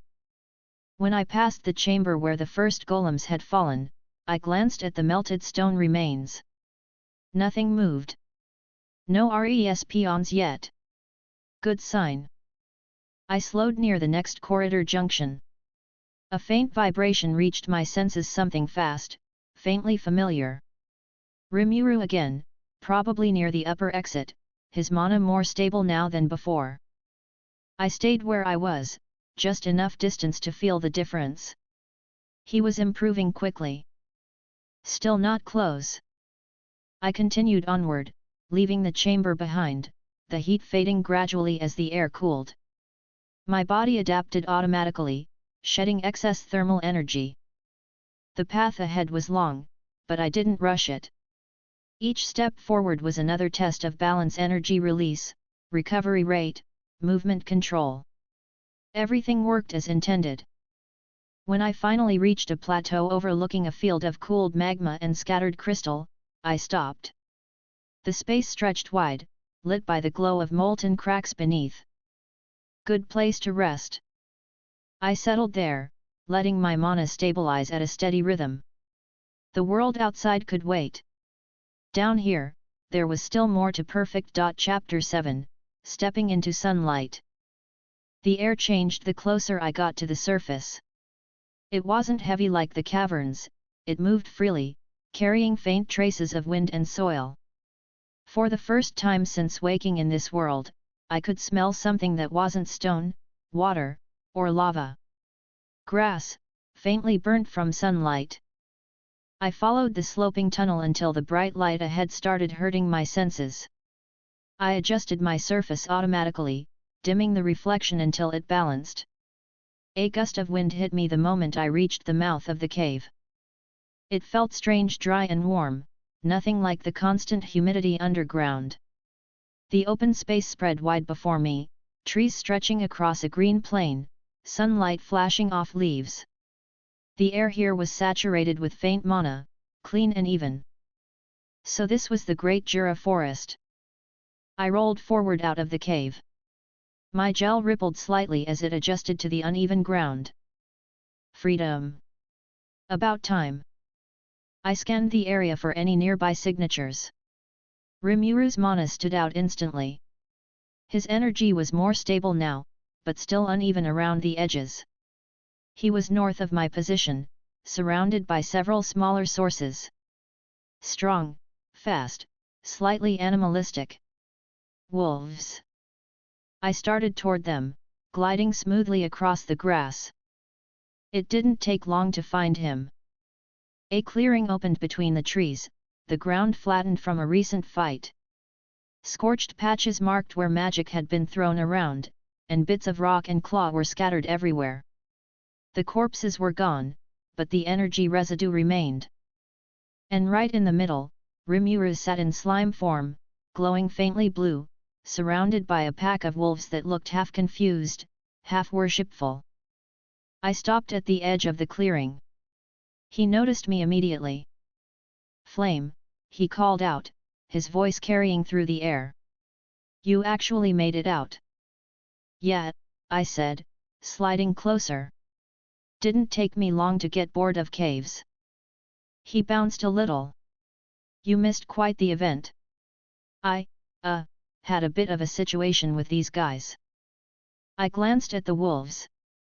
Most of them kept their heads low, avoiding direct eye contact. Their mana was tied to him now. I could feel the link. I can tell, I said. You tamed them. Well, kind of, he said. Their boss died during the fight. I took responsibility, I guess. Of course you did, I said dryly. And now they're loyal. Pretty much, he said proudly. They even got names. I raised an invisible eyebrow. You're handing those out already? He tilted slightly. Yeah, I didn't know what would happen, though. They kind of evolved after I did it. Scared the hell out of me at first. That sounds like you, I said. Playing God without reading the instructions. He groaned. Oh, come on, it wasn't that bad. Sure, I said. At least you didn't explode. One of the wolves stepped forward larger than the rest, fur lined with silver streaks. It bowed slightly before speaking, its voice deep but respectful. Master Rimuru, who is this? Rimuru glanced at me, clearly trying to find the right words. This is Flame. He's another slime. The wolf tilted its head. Another. Yeah, I said. Don't overthink it. The wolf bowed again. Understood. Rimuru chuckled. They're still getting used to me, too. I looked at him. So, what's the plan now? You got pets, you got sunlight. What's next, world domination?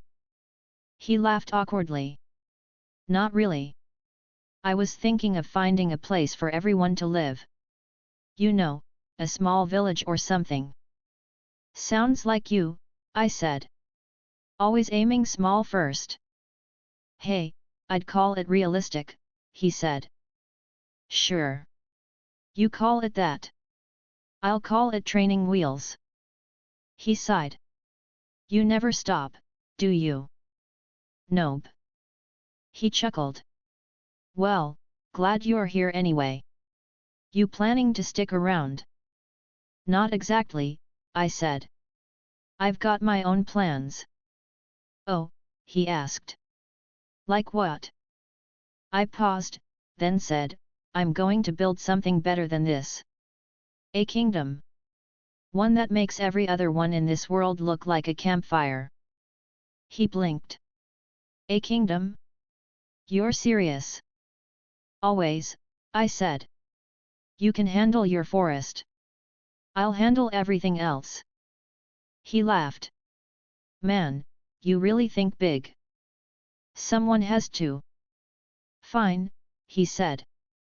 But you'll need people first. You can't run a kingdom alone. I'll figure it out, I said. Not like there's a shortage of monsters out here. He tilted. You're actually going to recruit them? Maybe, I said. Depends if they're worth it. He laughed again. You sound like you're interviewing them for a job. I kind of am, I said. Positions are limited. He shook slightly. You're unbelievable. I know. He glanced back at his wolves. Well, if you ever want a trade agreement, let me know. Sure, I said. You can send an envoy once you've got paperwork. The wolf beside him looked confused. Paperwork. Rimura sighed. Don't worry about it, Ranga. Understood, Master Rimuru. I looked around the clearing again. The ground was still soaked with leftover mana from the battle. So what happened here? You didn't just charm them into submission, did you? He looked embarrassed. No, no. It was a fight. Their boss died, like I said. I won by accident, kind of. Of course you did, I said. Let me guess, you got hit, panicked, absorbed something dangerous, and it worked out. Pretty much, he admitted. I sighed. You're lucky the universe likes you. He laughed. Hey, I'm learning as I go. Try not to die while learning, I said. It ruined the story. Wow, thanks for the support. I'm generous like that. One of the smaller wolves approached cautiously, eyes wide with curiosity. Master Rimuru, may I ask, is the other slime strong? Rimuru turned to me with a grin. Why don't you tell them, Flame? I gave a small ripple. Strong enough. The wolf tilted its head. Stronger than Master Rimuru. Rimuru's surface twitched. Hey, that's a rude question. I didn't say no, I said. He made a small noise of mock irritation. You're enjoying this too much. Obviously, I said. Competition keeps things fun. He chuckled, shaking slightly. All right, all right. You win this round. The wolf bowed again. Then Flame Dono must be powerful indeed. I shrugged. Titles aren't free. You'll see eventually. Rimuru sighed. You're going to scare them. I'm not scary, I said.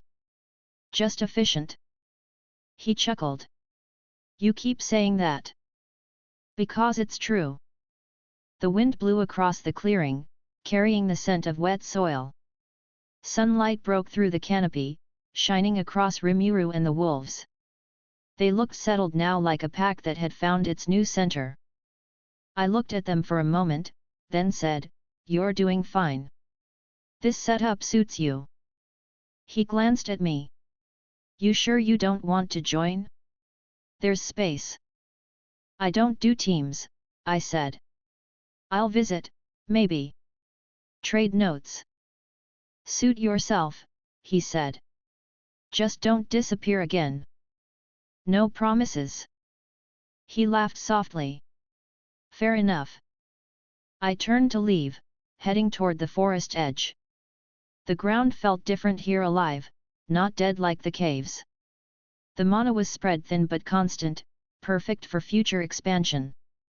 Behind me, Rimura called out, Hey, Flame. I stopped. Yet. Good luck with that kingdom thing, he said. I'm looking forward to seeing it. I glanced back. You will. His voice lightened. And when it's done, we'll compare who did it better. Deal, I said. But you'll lose. He laughed. We'll see about that. I left the clearing without another word, slipping between the trees until their voices faded behind me. The forest was quiet except for the faint hum of insects and the rustle of leaves. The deeper I went, the more ideas started forming. Structures, organization, hierarchy, all the parts a proper kingdom would need. I wasn't building a camp. I was building something that could stand against anyone. A few small creatures crossed my path, rabbits with mana, insects the size of dogs but none worth noticing. The forest opened up again near a small stream. Clear water ran between stones, reflecting sunlight. I stopped there, studying my reflection. The surface shimmered faintly red now, traces of heat still inside me. My shape was starting to shift slightly, not random, just controlled. Limbs forming for seconds before fading. The process was accelerating. I could feel the pattern inside my mana. Evolution wasn't far off. Soon I'd be able to hold a humanoid form. That would make things easier. Negotiations, recruitment, appearances, people followed what they could see. A slime could rule, but a face made it faster. For now, I stayed like this. I absorbed a bit of water to cool off, then looked toward the north.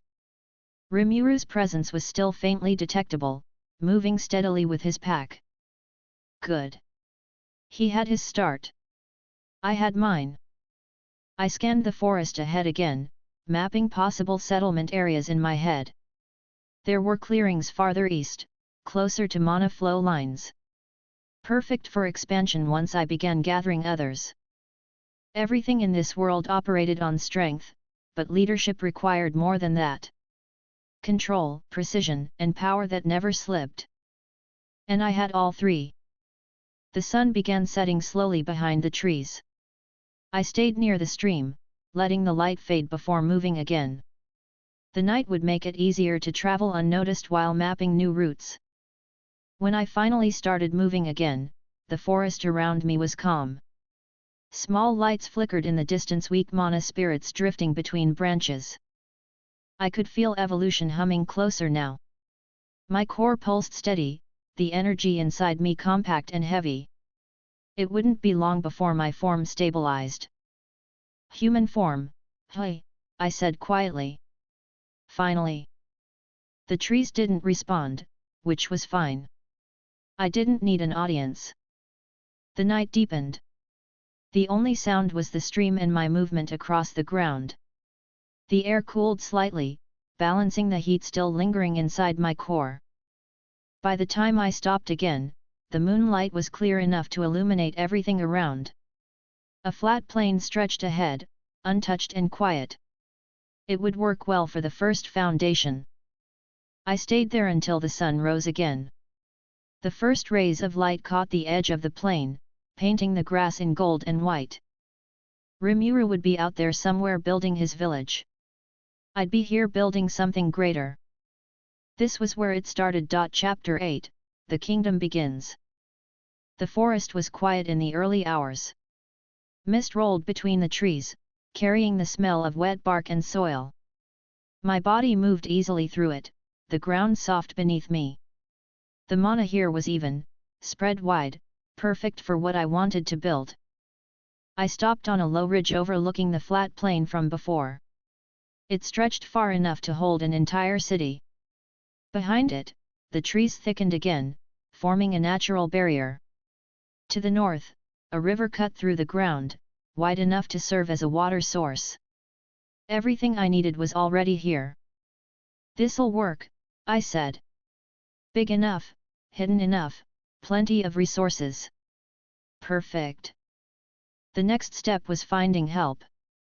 I could build everything myself, sure, but that would take time. And time wasn't the problem, efficiency was. The forest had no shortage of strong monsters. I could feel them moving in the distance, earth lizards, rock trolls, bird beasts with mana flowing through their wings. All of them territorial, strong enough to be useful. I started walking. The first group I found was a nest of earth lizards. 6 of them, each the size of a carriage. They lounged around a patch of sunlit soil, scales dull grey and cracked from heat. When they sensed me, their heads lifted instantly. The biggest one hissed. Intruder. Yeah, that's me, I said, stopping about 10 meters away. You live around here? The lizard's eyes narrowed. Our nest. Leave. I tilted slightly. No. I'm taking this area. The air around them rippled as mana flared. All 6 lunged at once. I didn't move until they were right on top of me. Then I released a wide thermal burst. The explosion lit up the clearing. 3 went down instantly, their bodies cracked open by the heat. The others slowed, stunned. I moved through them like a knife, using hydro burst to cut through their tails before finishing them with focused blasts to the core. When it was done, the clearing was filled with steam. The air shimmered with leftover heat. The leader was still alive, barely, dragging itself across the ground. I stopped in front of it. You can fight, I said. Good. I need workers. The lizard hissed weakly. Workers. Yeah, I said. You want to live, you follow me. You'll build walls, dig trenches, move stone. You'll work until this place looks like something worth living in. The lizard stared at me for a long moment before lowering its head. Follow. Flame. Smart choice, I said. The others that survived followed their leader's example, bowing their heads. I felt their mana flicker with submission, their instincts bending toward my presence. That was one group. I'd need more. I kept moving through the forest, gathering groups as I went. Every fight went the same. I showed up, they attacked, I won. The stronger the monster, the faster it submitted afterward. Rock trolls came next, huge, slow, but incredibly strong. I found them near a cliffside where they lived in shallow caves. The leader stood over 5 meters tall, skin like granite. When I entered, it spoke immediately. Small creature. Leave. Or be crushed. I looked up at it. You're big. Perfect. I need builders. The troll blinked slowly. Builders. Yeah, I said. You're going to build walls, houses, a palace. Something better than anything in this forest. It leaned forward. Why would we do that? I raised a tendril of mana and fired a single burst through the nearest boulder. The rock split in half cleanly, dust falling in silence. Because you can, or you can die, I said. The troll froze, then laughed a low rumble that shook the cave. You're strong, small one. Stronger than you, I said. You follow me, you work. You get food, protection, and a place to live. Or you stay here and rot. The troll considered it, then nodded. We work for you, Flame. Good, I said. Bring your clan. By sunset, a small army of monsters followed me through the forest. Trolls, lizards, a few bird-type beasts that had joined after seeing what happened to the others. Their wings crackled faintly with wind mana, perfect for moving supplies. We reached the plain again just as the sky turned orange. The monsters spread out automatically, waiting for orders. I looked over the area, calculating quickly. All right, I said. Here's the plan. The trolls leaned closer to hear. First, I want a wall, I said. 10 meters high, stone, full circle around this clearing. The river will run through the north side. You'll build a gate there. Keep it wide enough for anything to pass through. The lead troll nodded. Understood. I pointed at the earth lizards. You, start digging trenches around the perimeter. Move the dirt inside the wall zone for foundation. Yes, Flame, one of them said. I turned to the bird beasts. You're in charge of scouting. Keep an eye out for anything entering the forest. If it looks dangerous, warn me. They nodded immediately. Understood. The trolls began moving first. The sound of stone breaking filled the air as they tore into the earth with their bare hands. Each movement was heavy but precise. The lizards followed, digging deep trenches and piling the dirt high. The forest trembled from the noise. I stayed in the center, watching. Good, I said. Keep that pace. No breaks until sunset tomorrow. The trolls grunted in acknowledgement. I spent the next few hours organizing them further. Some cleared trees, others leveled the ground. Every command I gave was followed instantly. Strength made leadership easy. By nightfall, half the wall's foundation was already visible, thick lines of stone running in a rough circle. The ground was covered in splinters and dirt. One of the trolls approached me while the others worked. Flame, it said. The trees fall quickly. But more are needed. We will destroy forest. Do it, I said. Clear as much as you need. Space first, forest later. The troll nodded and returned to work. By the second day, the sound of chopping and breaking echoed through the entire area. The bird beasts carried fallen logs across the site, dropping them near the wall line. The lizards compacted soil for support. The place looked like chaos, but every piece of it moved under control. When one of the smaller monsters hesitated, I made sure it didn't twice. A single burst into the ground near its feet sent the message. Fear kept everything efficient. By the third day, smoke rose from burning wood as the construction advanced. The trolls had already begun shaping stone into crude bricks. The lizards dug trenches for water flow. I stood at the center, watching the outline of my first kingdom take shape. This is progress, I said quietly. The lead troll approached again. Flame, walls soon done. What next? A palace, I said. In the center. Big. Enough space for me and whoever earns the right to stay near me. You'll build it first, then houses for the rest. The troll nodded. We will build palace. Good, I said. When it's done, we'll expand.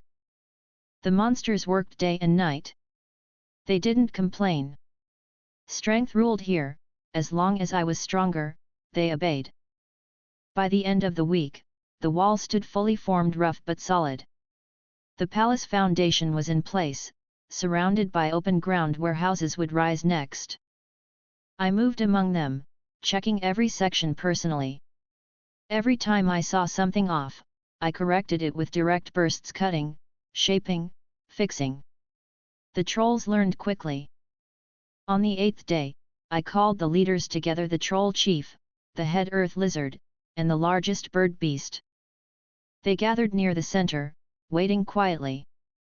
You've done good work, I said. Keep it that way. From now on, you three handle daily orders while I'm gone. The troll looked at me. Gone? Yeah, I said. I'm leaving for a while. Training. The lizard hissed softly. Training? Strong already?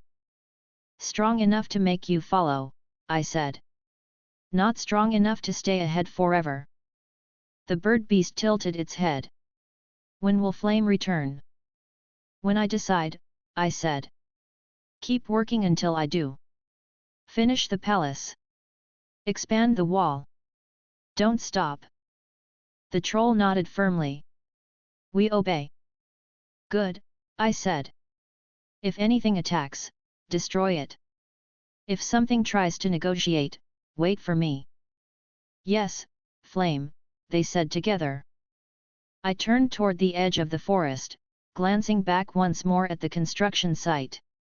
Smoke rose above the half-built walls, and the sound of hammering filled the air. Keep the pace, I said. Then I left.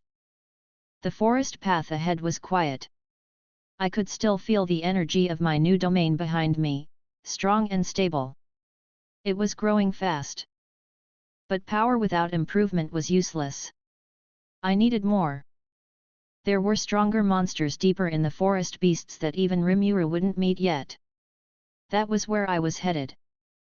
I passed through the cleared areas, stepping over fallen logs and broken roots. The destruction was wide, but it didn't bother me. Order came after power. By the time I reached the denser trees, night had fallen again. The moon hung low above the forest, casting pale light across the leaves. I found a small clearing near a ridge and stopped there, letting the air settle around me. From here, I could still feel the faint pulse of my growing kingdom in the distance, a constant reminder that strength built order. I'd return when I was ready, stronger than before. Chapter 9, Into the Heart of Power. The forest changed fast the deeper I went.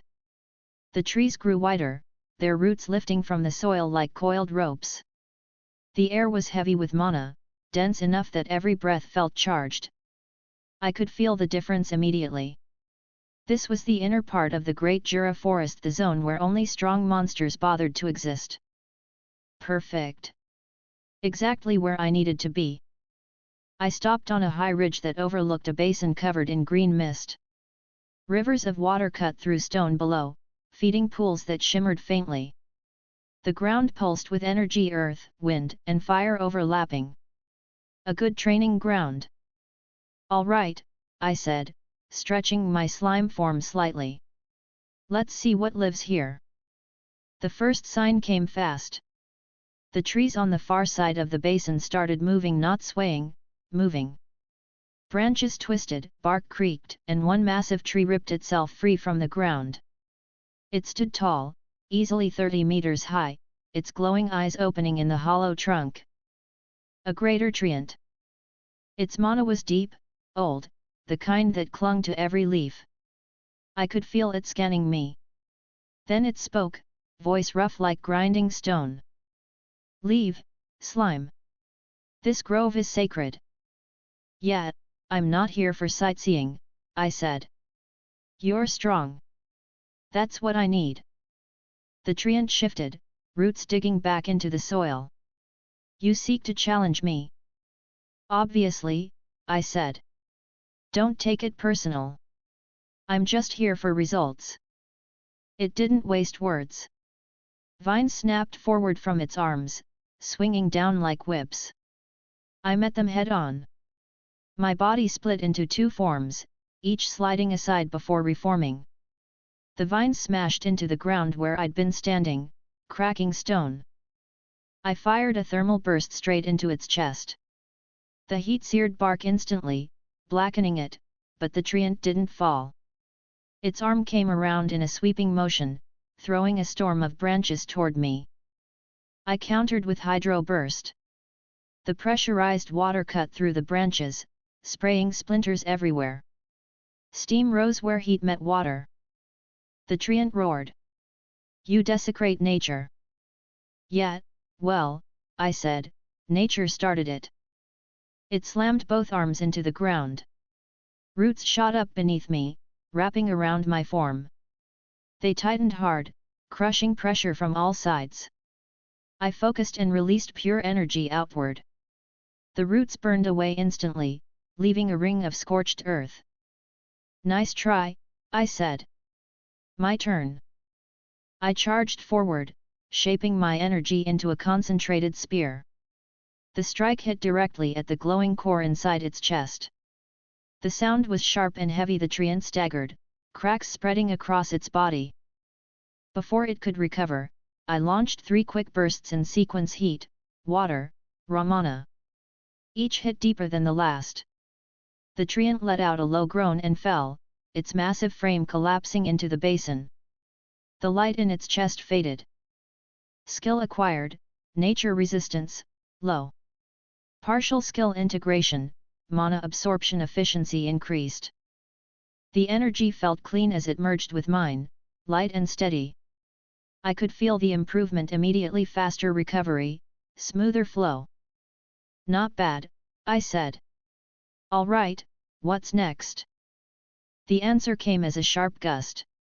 The trees around me swayed violently, though there was no natural wind. A figure appeared above, gliding between the branches, a long serpent with translucent scales, wings stretched wide on either side. A wind serpent, its entire body humming with green energy. It circled once, then dove. I moved aside just as the ground exploded where it landed. The blast of wind threw dirt and stone into the air. I stabilized my body, sliding backward across the uneven ground. The serpent hissed, voice carrying through the air. Slime! You disturb the forest. I'm on a roll today, I said. Come on then. It opened its mouth, releasing a blade of compressed air. The attack ripped across the ground, cutting through trees like paper. I flattened myself, the wind skimming past my upper surface. I responded with a heat burst directly at its head, but the serpent twisted midair, dodging with ease. Fast, I muttered. Let's fix that. I extended multiple mana threads outward, anchoring them to nearby trees. When the serpent dove again, I pulled all threads tight at once. They glowed faintly blue, forming a net across the air. The creature hit it at full speed.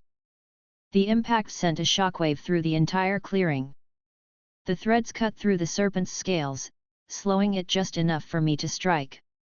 I gathered energy and launched a combined hydrothermal burst straight into its chest. The explosion lit up the clearing. When the light faded, the serpent fell, its wings twitching before going still. Skill acquired, wind manipulation, low. Partial fusion, hydro burst plus wind manipulation equals pressure control. Now that's useful, I said. I tested it immediately, combining air compression with water. The next hydro burst fired twice as fast, narrower and cleaner. The sound barely registered before the beam pierced through a stone boulder. No flare, no wasted output. Perfect. I turned back toward the basin. The air here was still thick with mana. If I wanted to push further, I'd have to go deeper toward the red glow under the far ridge. I could already feel the heat rising from below. That's where the next fight waited. I followed the trail downward until the ground turned to black stone. The air shimmered, carrying the scent of smoke. The deeper I went, the louder the distant rumble became. Lava veins glowed between cracks, pulsing with faint rhythm. At the bottom of the slope, I found it. The creature was massive, twice the size of the earlier magma golems, its body more fluid than solid, a living mix of molten rock and mana. A molten elemental. Its entire body glowed red-orange, every movement slow but deliberate. It noticed me instantly. You should not be here. Yeah, I get that a lot, I said. Let's skip the talking part. It raised an arm, molten rock dripping from its hand. The air temperature spiked instantly. I braced myself as the creature slammed its fist down. The ground exploded in flame and dust. I shot forward through the fire, ignoring the heat. My reflective armor absorbed and redirected most of it. I hit it with a thermal burst at close range. The beam melted through part of its arm, but it reformed almost instantly. Regeneration through mana recirculation smart. All right, I said. Let's see if you can handle pressure. I combined water and wind again, this time at full output. The result was a piercing pressure burst that ripped straight through the elemental's torso. Steam exploded out as water hit lava, shaking the entire cavern. The creature roared, its voice like grinding metal. It retaliated with a sweeping motion that sent a wave of molten rock in every direction. The heat hit hard, but I absorbed most of it, converting it into usable mana. My thermal mastery handled the rest. When the smoke cleared, I was already behind it. I focused all my energy into a single point and struck the core glowing inside its chest. The explosion was clean bright light, then silence. When the light faded, the elemental's body solidified, collapsing into black glass. I absorbed the remaining core fragments, feeling the raw heat merge with my own mana. Skill acquired, heat core regulation. Skill upgraded, energy conversion multi-type compatibility unlocked. That one felt big. My entire energy network realigned, balancing heat, water, and wind perfectly. I could now convert between elements instantly, no cooldown, no lag. I tested it immediately, thermal to water to air, all within a second. Each switch worked flawlessly. The sound of overlapping power echoed faintly around me. Yeah, I said. Now we're getting somewhere. The floor beneath me shifted slightly. I could sense another presence forming deeper below. Not as large, but faster. Whatever it wasn't alone. I counted 4, maybe 5 moving signatures. Smaller magma creatures, attracted by the noise. Bring it! They erupted from the ground, smaller molten beasts, each about my size but shaped like wolves. Their bodies burned bright, heat rolling off them in waves. They charged immediately, claws digging into the black stone. I split into 2 halves and moved in opposite directions. The first beast lunged between them, missing both targets.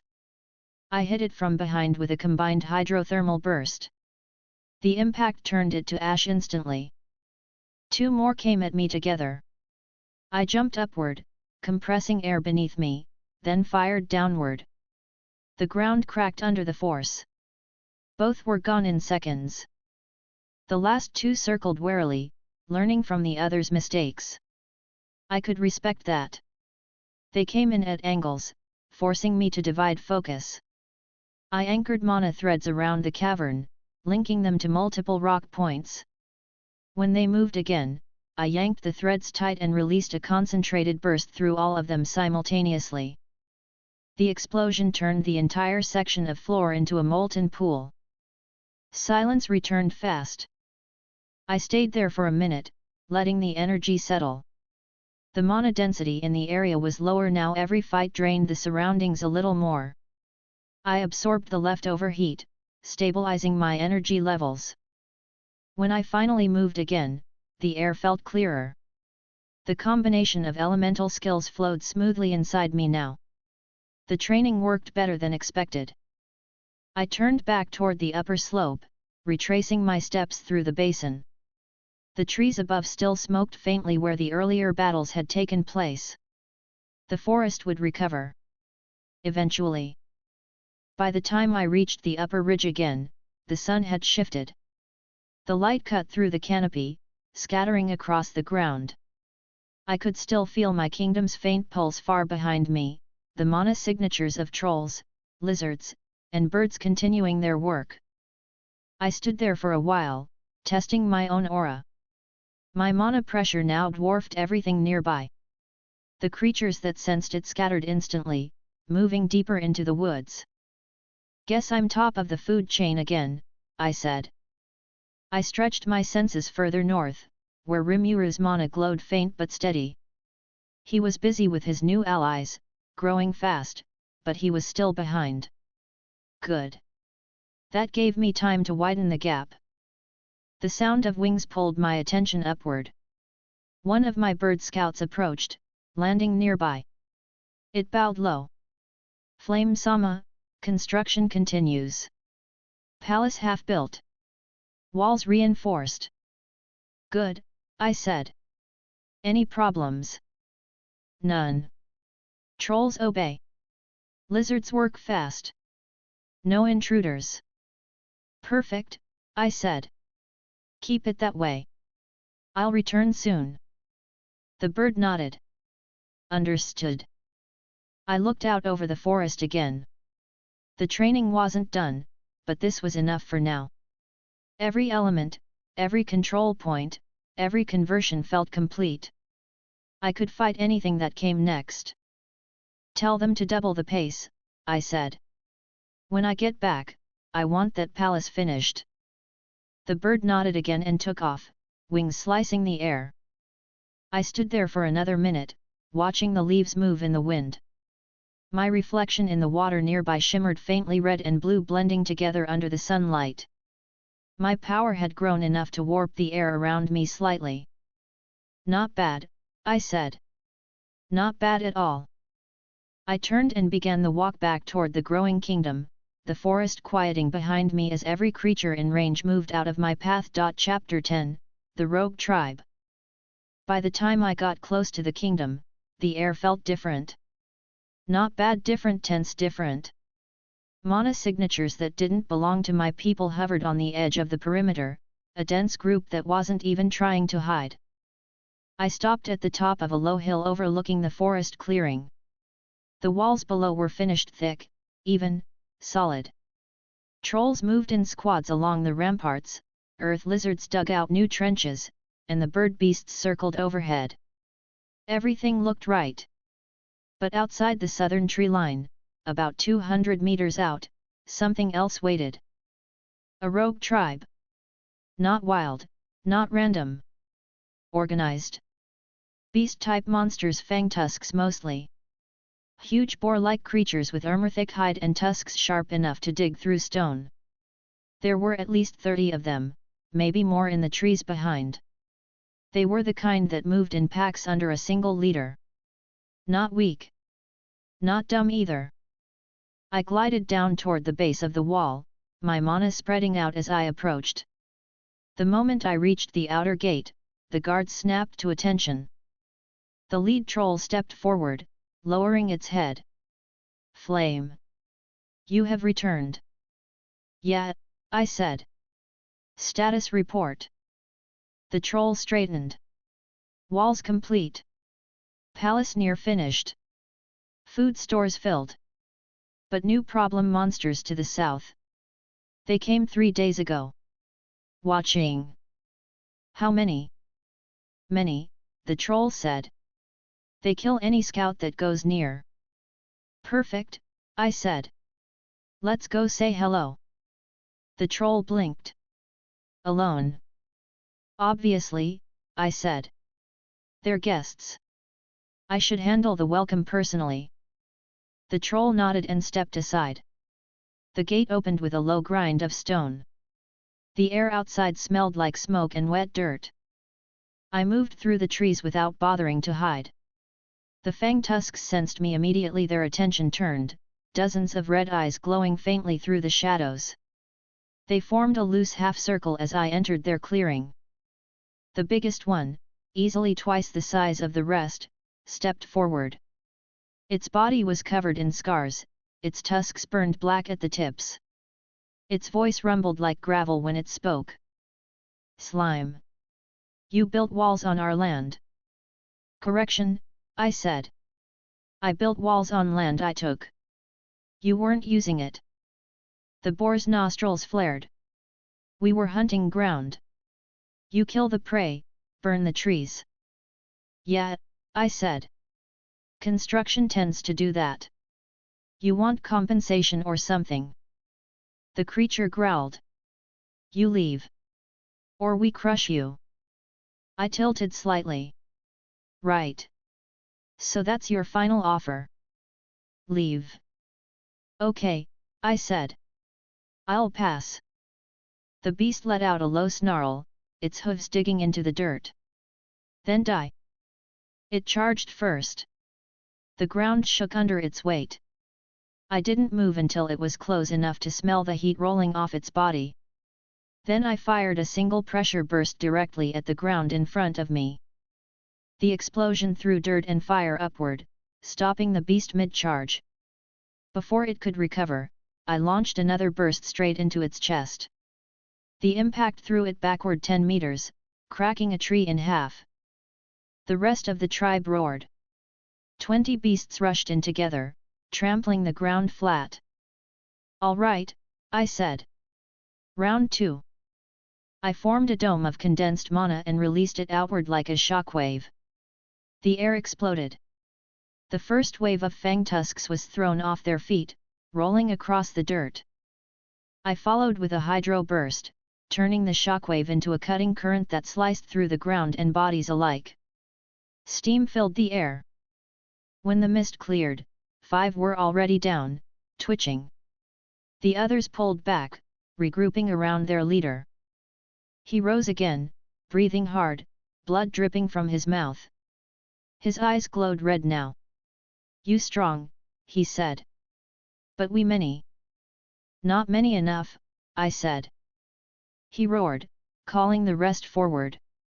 The ground shook again as more monsters came out of the forest, another 30, smaller but faster. hybrids. Boar beasts mixed with wolf blood. Their speed was good. I could respect that. I gathered mana instantly, condensing heat and air into a single sphere. Alright, let's test the new output. I released it. The blast was clean, silent, and immediate. Heat and pressure mixed perfectly. The ground flattened for 20 meters straight. The entire front line of beasts vanished under the impact. When the light faded, the survivors froze. Even the leader stopped moving for a moment, staring at the scorched ground. I moved closer, my mana pressure spreading. You can still try, I said. But you already lost. The leader grunted, lowering its head. Why fight us? You already strong. Because you're in my territory, I said. And because I can. He stared at me for a long moment. Then, slowly, he lowered himself until his front legs touched the ground. Then we follow. Flame. The rest of the tribe hesitated before mimicking him, lowering their heads one by one. I watched the scene for a few seconds before speaking. All right. You live, you work. You don't, you burn. Understood? Yes, the leader said. Good, I said. Welcome to the kingdom. I turned and started back toward the wall. The tribe followed in silence. When we reached the clearing, my guards stiffened immediately. The trolls raised their weapons, but I waved them down. They're with us, I said. Get them food and somewhere to sleep. Put the smaller ones on outer patrol duty. The troll chief nodded. Understood. The Fang Tusks entered the settlement cautiously, their eyes flicking over the stone walls and half-built palace. The place was loud, trolls hammering rock, lizards hauling lumber, bird beasts shouting orders. The new arrivals looked uneasy but didn't resist. I moved through the crowd until I reached the central square. The palace foundation stood tall now, walls of black stone rising around a wide courtyard. The lead troll approached as I stopped. Flame. You return with more. Yeah, I said. Expansion. Keep them busy. The troll nodded and left to handle it. I turned to the Fangtusk leader. You, I said. What's your name? It blinked slowly. Name. Yeah, I said. What do they call you? The beast hesitated. Rook. All right, Rook, I said. You're in charge of your tribe. You answer to me and the troll chief. You disobey, you get flattened. Fair. Rook lowered his head. Fair. Good, I said. Start by clearing the southern line. Build a secondary wall. I want more space for storage. He nodded and left with his group. The construction site got louder fast. Trolls and lizards started coordinating with the new workers. Even with the chaos, it looked efficient movement, sound, progress. I stayed a while longer, watching. The wall stood higher now, smooth stone glinting under the sunlight. The palace rose from the center, its shadow stretching across the ground. The trolls worked non-stop, moving stone like it weighed nothing. The earth lizards carved trenches, lining them with hard clay for drainage. The bird beasts carried logs and watched from above, calling warnings whenever movement came from the forest. Everything was moving the way it should. After a while, Rook came back, his tusks still glowing faintly with heat from work. South clear, he said. Trees down. Land open. Good, I said. Start laying the new wall tomorrow. He nodded, then hesitated. Flame. You stronger than forest kings. Why build? Because I can, I said. And because someone has to. He seemed to think about that before nodding again. We follow. Do that, I said. He left. By the next day, the second wall was already halfway done. The fang tusks were stronger than I'd expected, and their speed made up for lack of finesse. The trolls handled structure, the lizards shaped stone, the birds coordinated from the air. I didn't have to say much anymore. Everyone moved on instinct, following orders that didn't need repeating. I walked through the worksite around noon, checking progress. Every few steps, monsters stopped what they were doing to bow their heads slightly. Respect through strength, exactly how it should be. At one point, I stopped beside the troll chief, who was overseeing the gate construction. He turned as I approached. Flame. Walls strong now. Palace ready soon. Good, I said. How's the workforce? Obedient, he said. Fang tusks work hard. No fighting. They learned fast, I said. He nodded. They fear you. As they should, I said. Fear's efficient. He gave a low grunt of agreement. We stood there for a while, watching the others move. The sound of hammering and digging filled the air. When evening came, the workers slowed. Fires lit across the clearing, smoke rising into the darkening sky. Food was distributed, nothing fancy, just cooked meat and water. It was enough. I moved through the camp one more time before heading toward the palace construction site. The inner chamber was nearly finished, high ceilings, thick walls, a raised platform in the center where my throne would stand. The floor wasn't polished yet, but it was solid. I stopped at the base of the platform, looking around. The sound of workers echoed faintly through the open structure. The troll chief entered behind me. Flame. We finish this soon. What next? I turned slightly. Training, I said. Everyone fights. Even the workers. He grunted. War coming. Eventually, I said. Someone always tries. He nodded. We prepare. Good, I said. When it happens, we'll be ready. I left the chamber and climbed to the roof frame. From there, I could see everything: the walls, the fires, the monsters moving below. My kingdom. Built fast, built strong, built mine. Rimura would be out there somewhere, building his own thing, probably giving speeches about unity and coexistence. That wasn't my style. Mine worked fine just like this. The wind shifted, carrying the scent of smoke and fresh stone. The sound of the forest faded under the noise of construction. Everything was moving forward exactly how I wanted it to. The first true stronghold of the forest stood beneath me, and it would keep growing. Chapter 11, Thrones and Orders. The kingdom looked different now. It wasn't just walls and dirt anymore, it was structure. Stone roads cut through the main square. Fire pits burned in steady lines. The air carried the smell of worked rock and roasted meat instead of mud. Monsters moved with purpose. Trolls carried lumber across the northern sector, earth lizards reinforced foundations, and the fang tusks hauled stone in groups that barely stopped to breathe. The sound never stopped: hammering, rumbling, orders being shouted back and forth. Every part of it worked exactly how I wanted it to. I stood at the edge of the palace courtyard, watching the final layers of stone being placed on the roof. The structure was massive now.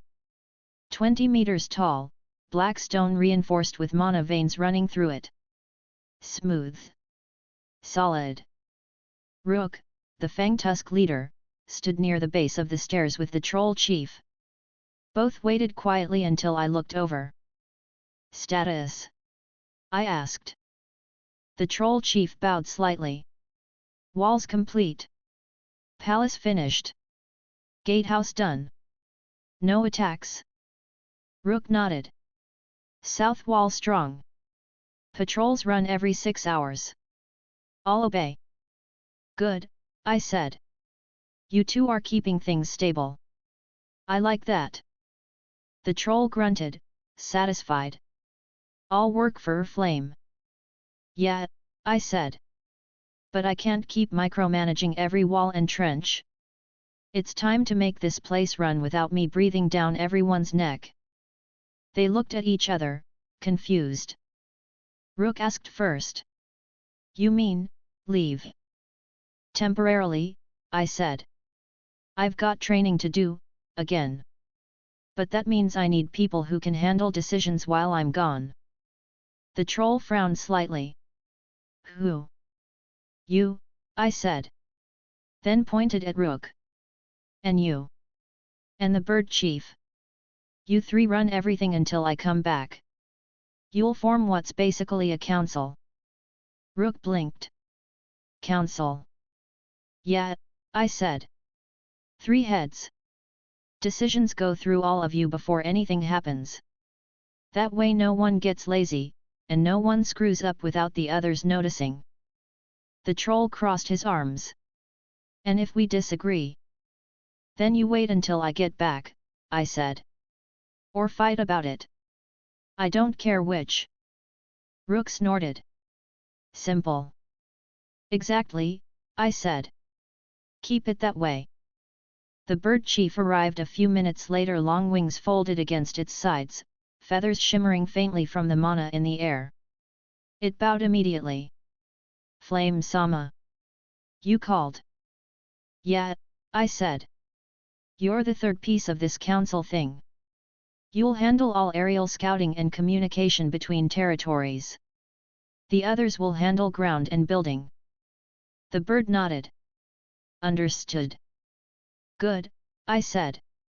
Now we'll go over rules. They all leaned closer. Rule 1, I said. No one makes big changes to the city layout without group approval. The troll nodded. Agreed. Rule 2. Food and supplies are shared evenly. No hoarding. If someone breaks that rule, they lose their rations for a week. Rook grunted. Fair. Rule 3, I said.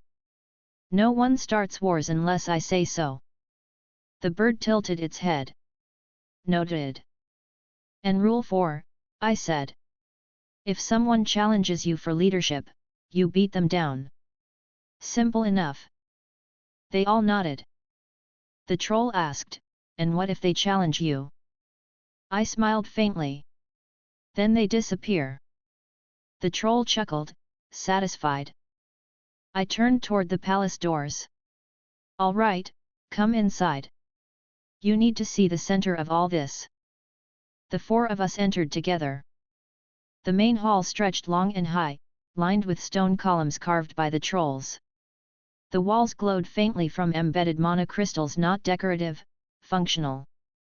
They powered the lights and reinforced the structure. The air inside was cool and dry. The throne stood at the far end, a raised black stone seat carved directly into the floor, polished to a mirror-like shine. It wasn't flashy, just clean and solid. I stepped up onto the platform and sat down, letting my form settle into place. All right, I said. This is where orders start. The 3 stood below, looking up. The troll spoke first. Flame, you want ceremony? No, I said.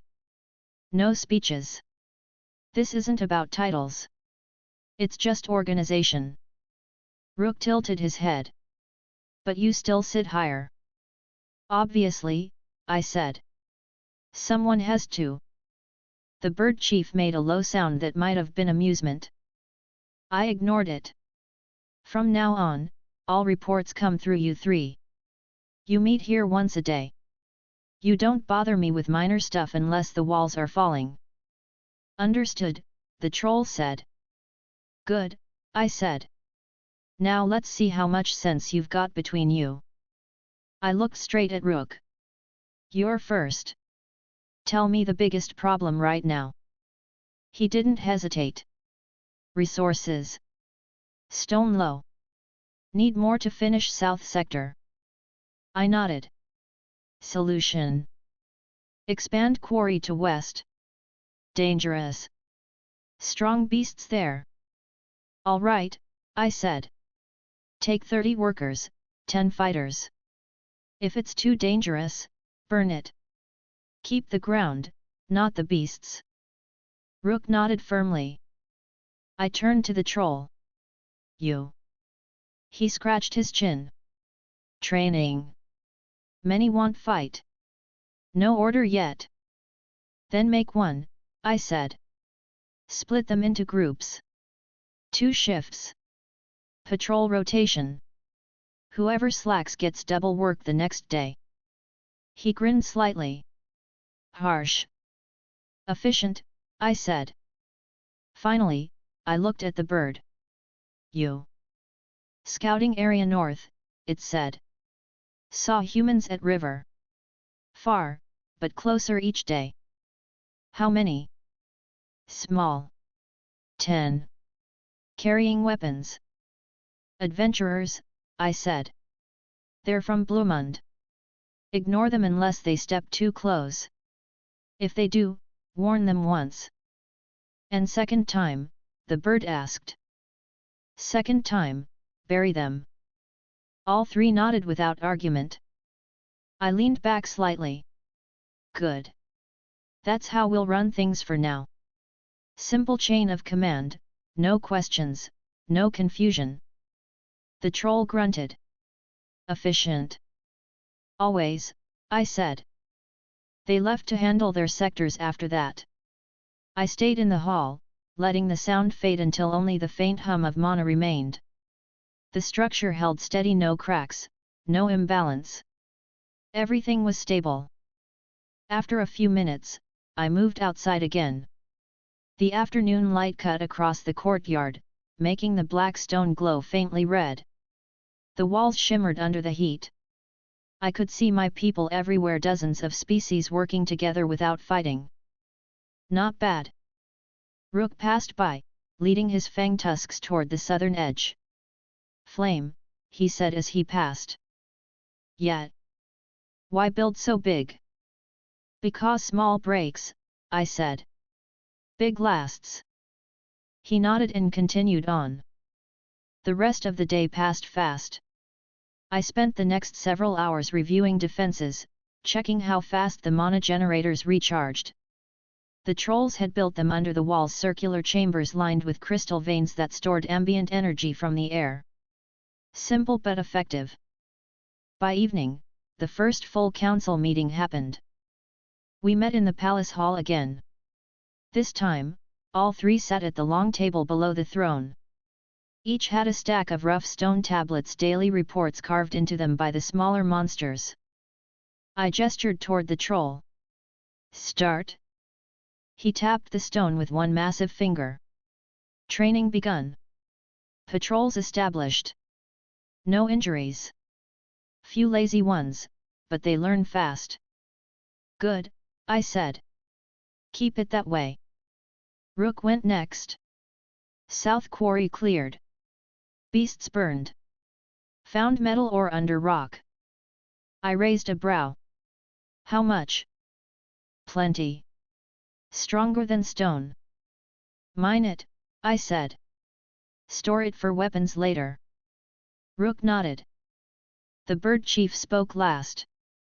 Northern patrol spotted more humans. Same group. Still far. Not approaching yet. Keep watching, I said. If they camp nearby, tell me. Yes, the bird said. That covered everything. I looked between them. All right. That's how this will work. Reports once a day, adjustments as needed. If something breaks, fix it. If you can't, call me. The troll grunted approval. Understood. Rook said nothing, just nodded.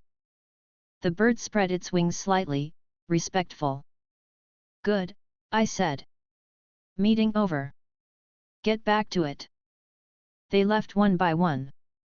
When the hall was empty again, I sat there quietly for a few moments. The mana from the walls hummed faintly through the air. The entire building pulsed with steady life. Outside, the sounds of work carried late into the night. By the next morning, everything ran smoother. Patrols rotated on time. The new quarry opened fully.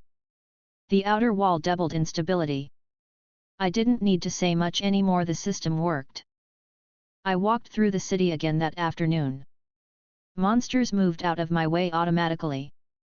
Respect and fear blended together in the way they lowered their heads as I passed. I didn't stop them. It meant the order stuck. Rook found me near the south gate. Flame. Quarry stable. Metal good. Trolls say we can build stronger walls. Then do it, I said. And line the palace halls with the same material. Start now. He nodded and left, barking orders as he went. The troll chief arrived soon after. Training done.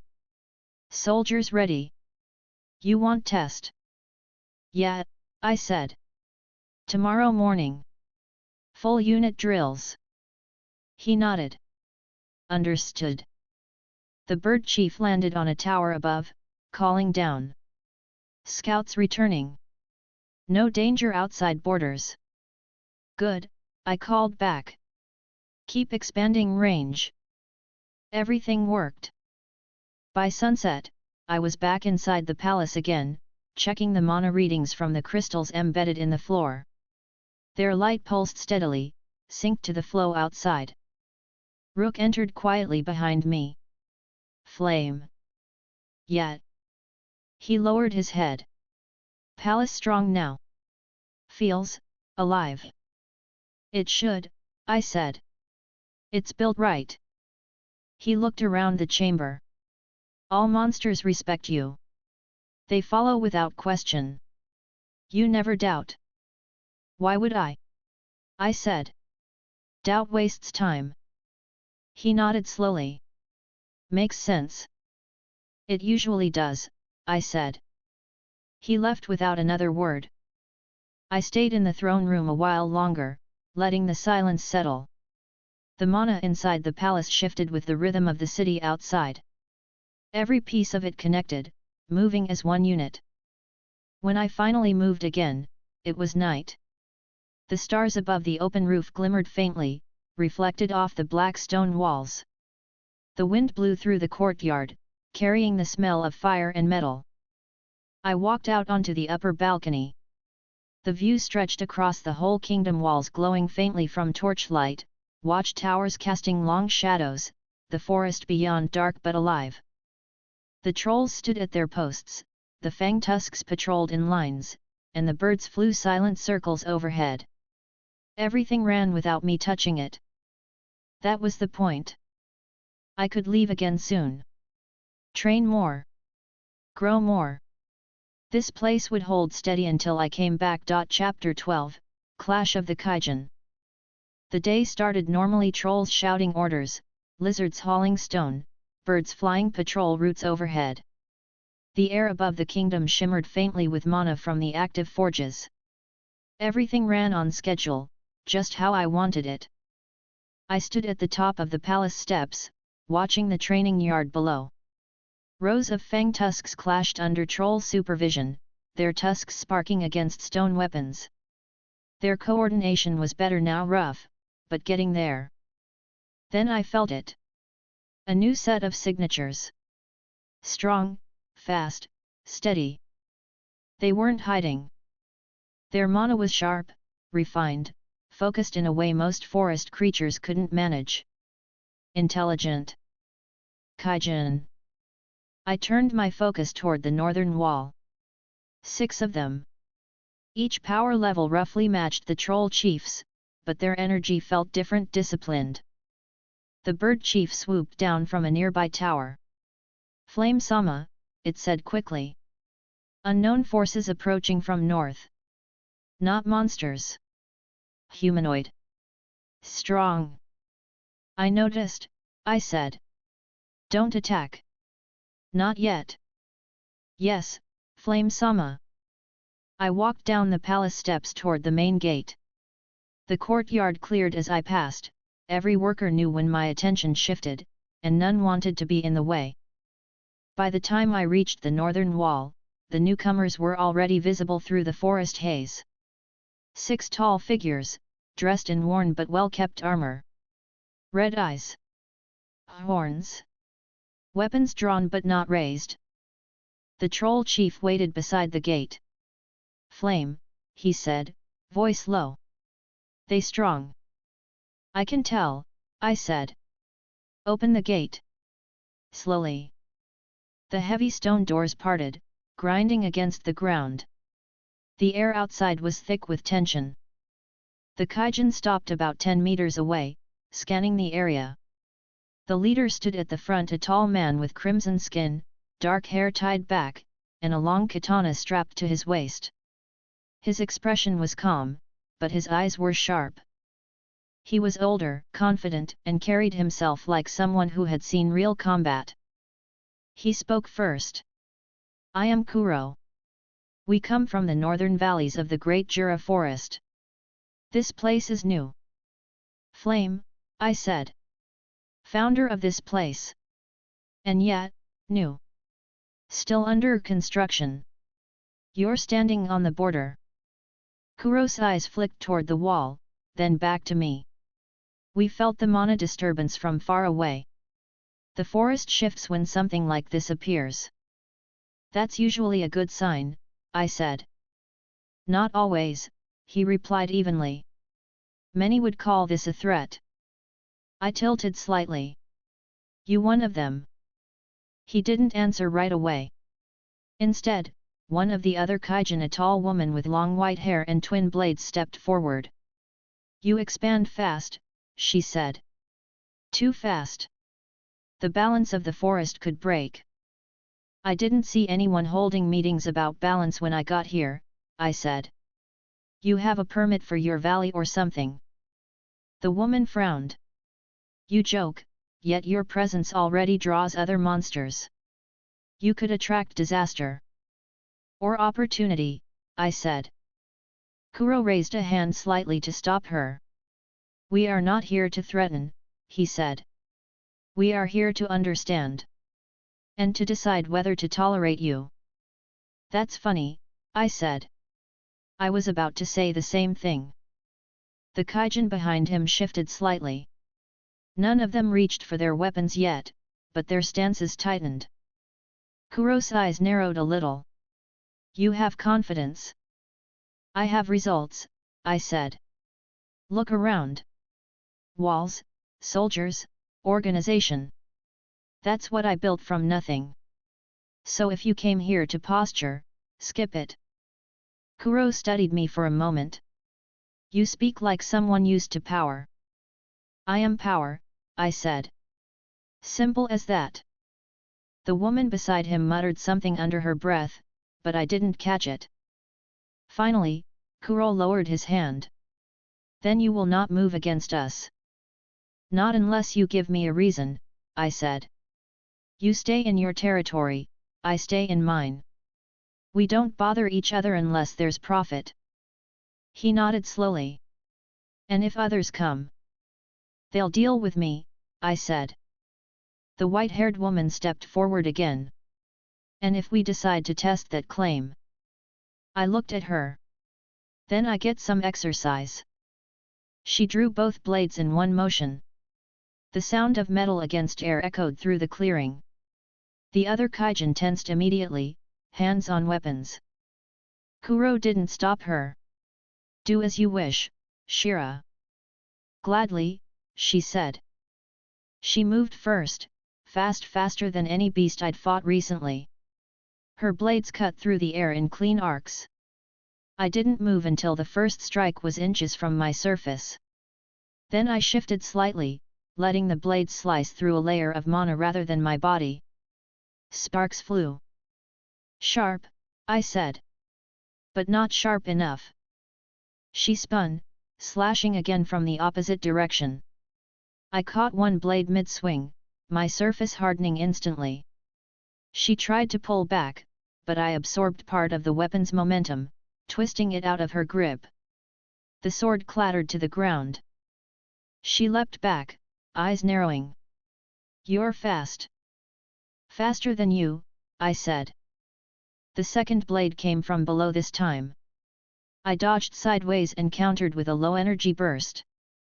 The shockwave hit her mid-step, throwing her back into a nearby tree. She landed on one knee, breathing hard but not beaten. The others moved slightly, hands twitching near weapons, but Kuro raised his hand again.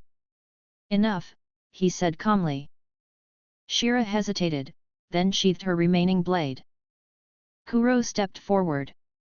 "You've made your point," he said. "Yeah," I said. "And she made hers." He studied me again, expression unreadable. "You hold back." "Always," I said. "You don't need full power for every spar." He nodded once. "You are not what I expected." "I get that a lot." Behind him, another Kaijan, a massive man with grey skin and heavy armor, spoke up. "You could have killed her." "Yeah," I said. "Could've." "Didn't." "Why?" "Because I'm not wasting effort unless someone earns it." The large Kaijan grunted quietly. "Strong talk." "Accurate talk," I said. Kuro lifted his hand slightly again, silencing them. "You are strong. Stronger than most we have met in the forest." "Good," I said. "Means you won't underestimate me." He nodded. "Then we will consider this territory yours." "Appreciated," I said. "But," he added, "if your power begins to draw too much attention, we may return." "Then I'll make sure it's worth your trip," I said. A faint smile touched his mouth for the first time. "You remind me of someone." "Hope they were handsome," I said. He gave a quiet laugh, short but genuine. Then he turned. "We will leave. For now." "Take your time," I said. "The view's great." Shira shot me a glare but didn't speak. The group turned as one and started back toward the forest, their movements smooth and precise. I watched until they disappeared beyond the trees. The troll chief exhaled slowly. "They strong? You not worried?" "No," I said. "They'll behave. For now." Rook approached from behind, his heavy steps shaking the dirt slightly. "Flame," he said, "who they?" "Kaijan," I said. "Strong ones. Smarter than most." "They won't fight." "Almost," I said. "But not today." He nodded. "We prepare anyway." "Do that," I said. By evening, the entire city was back on alert. Patrols doubled, walls reinforced. I didn't expect trouble, but preparation never hurt. Later, when night fell, I stood on the palace balcony again. The moonlight reflected off the black stone, casting faint shadows across the courtyard. I could still feel the faint mana signatures of the Kaijan far in the distance, moving northward. They hadn't tried to hide them. A warning, or a test. Didn't matter. They'd learned enough about me. Rook joined me a few minutes later. "Flame," he said. "If they return, we fight. If they come friendly, we talk," I said. "If not, we fight." He nodded, simple as always. "We ready?" "Good," I said. "Make sure the trolls stay near the walls for now. Keep the fang tusks on rotation." He left to carry out the order. I stayed there longer, watching the forest line. The air was quiet again, but not empty. The balance had shifted slightly. Word would spread. The Kaijan had seen what this place was. Others would hear soon enough. That was fine. The stronger the forest got, the more interesting it became. I turned and went back inside. The palace hall glowed faintly under the mana crystals, steady and calm. The throne stood waiting at the end. The council would meet again in the morning. There'd be more reports, more expansions, more planning. But for tonight, the forest was quiet. Chapter 13, a visitor from the north. The air above the kingdom was clean that morning, thin clouds drifting slow over the black stone walls. Below, everything ran exactly as I'd set it up: the hammering of trolls, the rumble of fang tusks hauling stone, the sharp voices of the bird beasts calling orders from the towers. Efficient. Loud. Controlled. I stood on the upper balcony of the palace, arms folded, watching them move. The wall lines were perfect now, no cracks, no weak spots. Every inch of this place screamed stability. Then the bird chief landed beside me, feathers shifting with a faint metallic sound. "Flame Sama," it said, "a figure approaches from the north. Alone. Mono-level high." "Describe," I said. "Humanoid. Black hair. Horns small. Not the same group from before, but scent similar." "Kaijan, then." I nodded. "Don't attack. Let them through the gates. Bring them to the palace." "Yes, Flame Sama." It flew off immediately. I turned back toward the courtyard. The workers paused when the word spread. Even the trolls stopped hammering for a moment. Rumors traveled fast here. 15 minutes later, the sound of the main gate opening echoed through the city. The bird beasts circled overhead, watching closely. The crowd along the streets thinned automatically as the visitor entered. From the balcony, I could see him clearly. Younger than Kuro. Black hair tied short, horns barely curved, dressed in simple armor without ornament. His expression was calm, but his stance was measured, like someone who knew exactly how strong he was but didn't need to show it. He walked with purpose through the center street, flanked by 2 trolls acting as escort. When he reached the palace steps, I was already waiting. He stopped and bowed slightly. "Flame, correct?" "That's me," I said. "You must be one of Kuro's." He nodded. "My name is Rio. I speak on behalf of our tribe." "All right," I said. "You got a message, or are you here to pick another fight?" "No fight," he said calmly. "Talk." "Good," I said. "Come inside." I turned and walked into the palace hall. He followed, steps even, eyes moving over the details: the glowing mana veins, the polished black walls, the throne at the end. He stopped halfway down the hall and looked up at the ceiling. "Impressive," he said. "I know," I said. "You'd be surprised how fast things move when no one argues." He smiled faintly but didn't answer. I took my seat on the raised throne and gestured for him to stand near the center. "All right, Rio. Let's get to it." He nodded. "My leader, Kuro, sends me. He wishes to establish understanding between our people. To avoid future conflict." "Understanding," I said. "That's a nice word." "It means we will not interfere with your lands if you do not interfere with ours," he said evenly. "And we may exchange resources if needed." "Trade," I said. "That's what this is." He hesitated. "Yes. Trade. Now we're speaking my language," I said. "What do you have?" He reached into a small pack at his side and pulled out a wrapped bundle. When he unfolded it, dark metal fragments glimmered under the hall's light. "Spirit steel. Forged by our blacksmiths. Rare. Stronger than most ores in the forest." I leaned forward slightly. "Not bad." He placed it carefully on the floor. "In return, we require mana crystals. The ones embedded in your walls. We cannot produce them ourselves." "Reasonable," I said. "How much?" 3 crates per month," he said. I smirked. "You don't start small, hey." "We are not weak," he said simply. "We offer value equal to our request." "Maybe," I said. "But I don't do deals without testing reliability." He frowned slightly.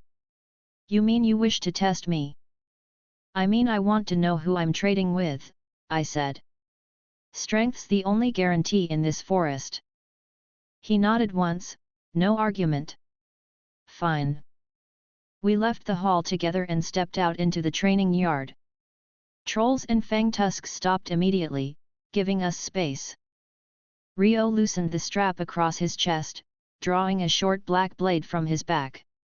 The air around him shifted slightly as his mana flared clean, stable, controlled. I matched it, raising my own pressure just enough to level the field. No killing blows, I said. Agreed, he said. He moved first, no warning, no wasted movement. His speed was better than most Kaijan I'd seen. The first slash came straight for my chest, cutting through air with barely a sound. I shifted aside and caught the edge of the blade with a hardened tendril. Sparks jumped from the contact. He rotated instantly, striking again. Fast, precise. I blocked the second hit, then countered with a burst of compressed air. He dodged backward, sliding across the ground. Good reflexes, I said. You're faster than expected, he replied. Always am. He came in again, this time using footwork to close distance and fake a vertical strike before spinning low. His blade cut through a layer of mana near my surface, sending a ripple through my form. It didn't hurt, but it was clean. Accurate. I hit him back with a burst of heat. He crossed his arms, blocking it with a thin mana shield that flickered around him. The shield cracked but held. Not bad, I said. Not finished, he said. He charged again. I met him halfway. The sound of impact rang through the yard, pressure waves rolling outward. Dust kicked up around us. When the air cleared, he stood 3 meters away, breathing hard but smiling slightly. Satisfied? Yeah, I said. You're competent. Then our tribes can trade. Sure, I said. You pass the test. He sheathed his blade and bowed. You fight without hesitation. Efficient. Compliment noted, I said. The troll chief approached then, heavy steps shaking the ground. Flame, he said. This one's strong. You won't keep him. Rio looked slightly alarmed. Keep me. I waved it off. He means recruit. And no, he's got his own tribe. The troll nodded slowly. He good ally. I know, I said. That's the plan. Rio straightened again. Then we agree on alliance. Alliance, trade, and mutual non-aggression, I said. You get your crystals. I get your steel. We don't stab each other. Simple. He smiled faintly. Simple is good.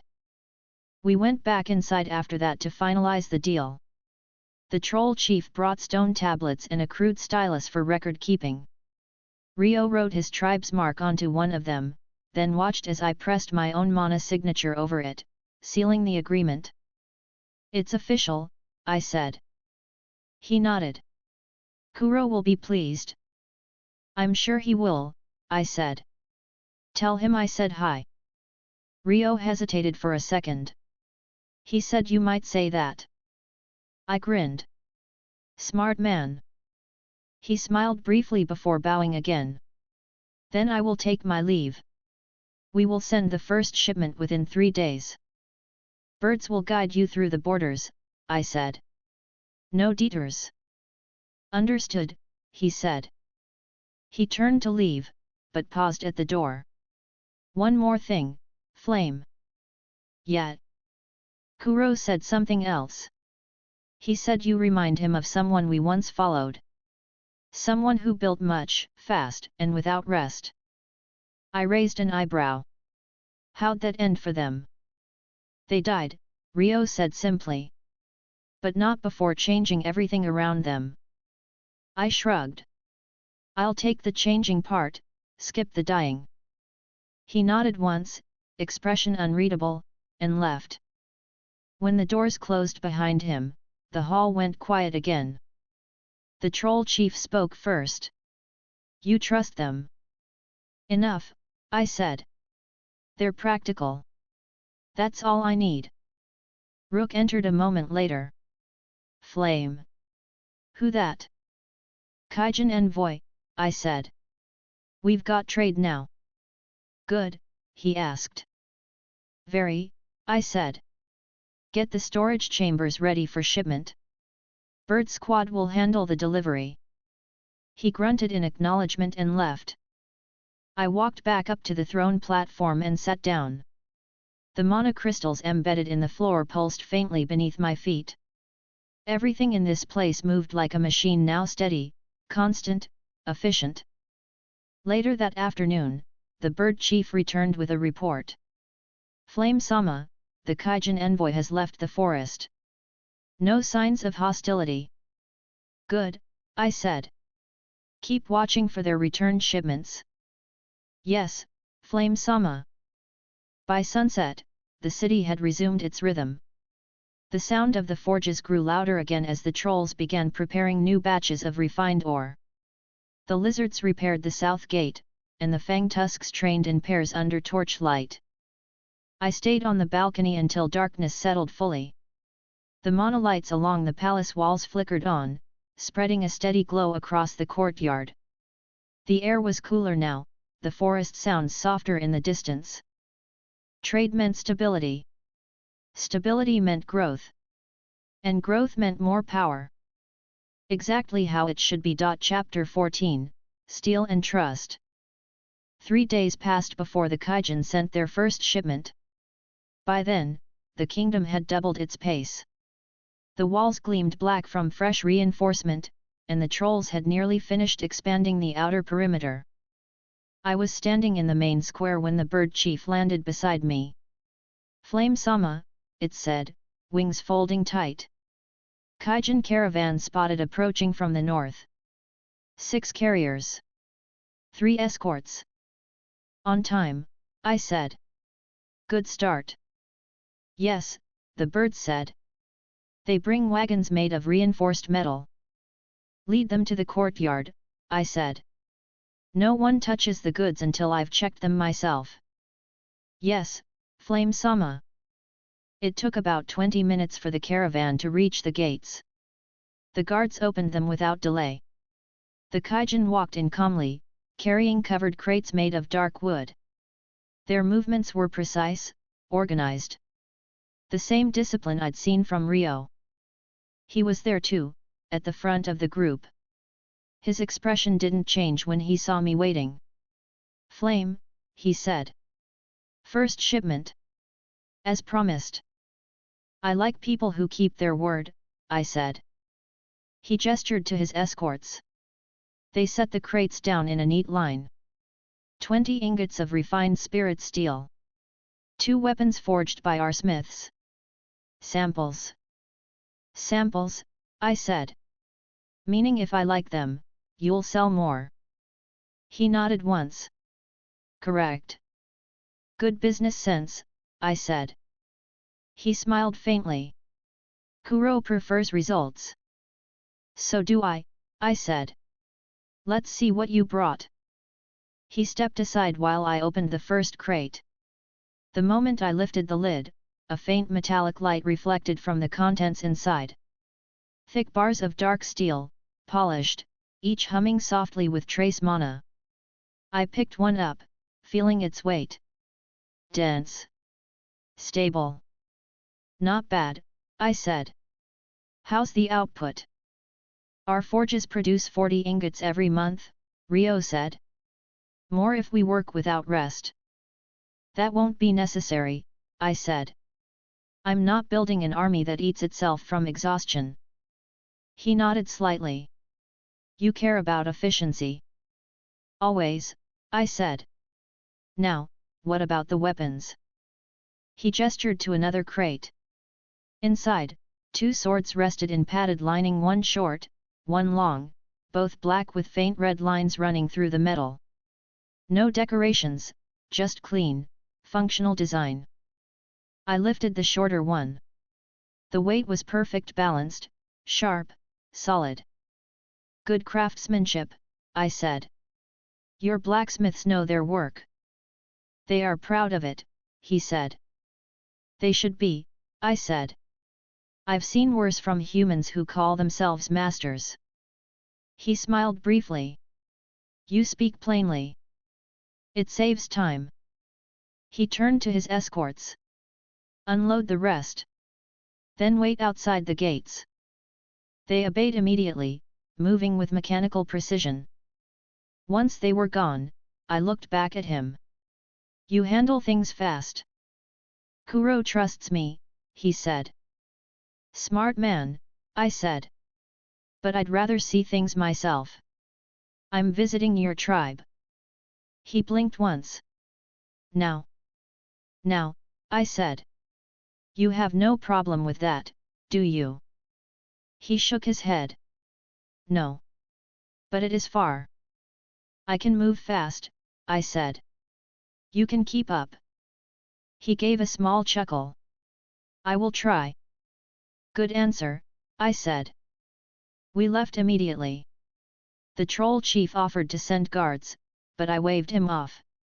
They'll slow me down, I said. The trip north took hours, but not because of terrain. The forest here was calmer, wider, open in some areas but dense in others. Rio walked ahead, leading me through paths that twisted between trees thick with moss and roots. Occasionally, smaller monsters watched from the shadows, but none dared to approach.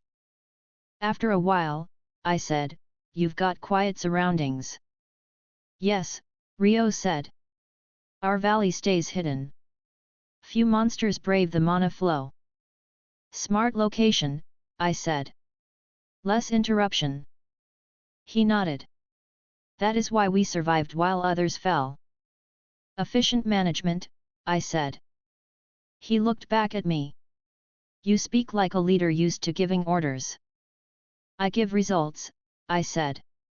Orders just come with it. He smiled faintly but didn't comment. We reached the valley by mid-afternoon. It opened suddenly from the dense forest, a wide basin surrounded by cliffs, smoke rising from forges scattered near the base.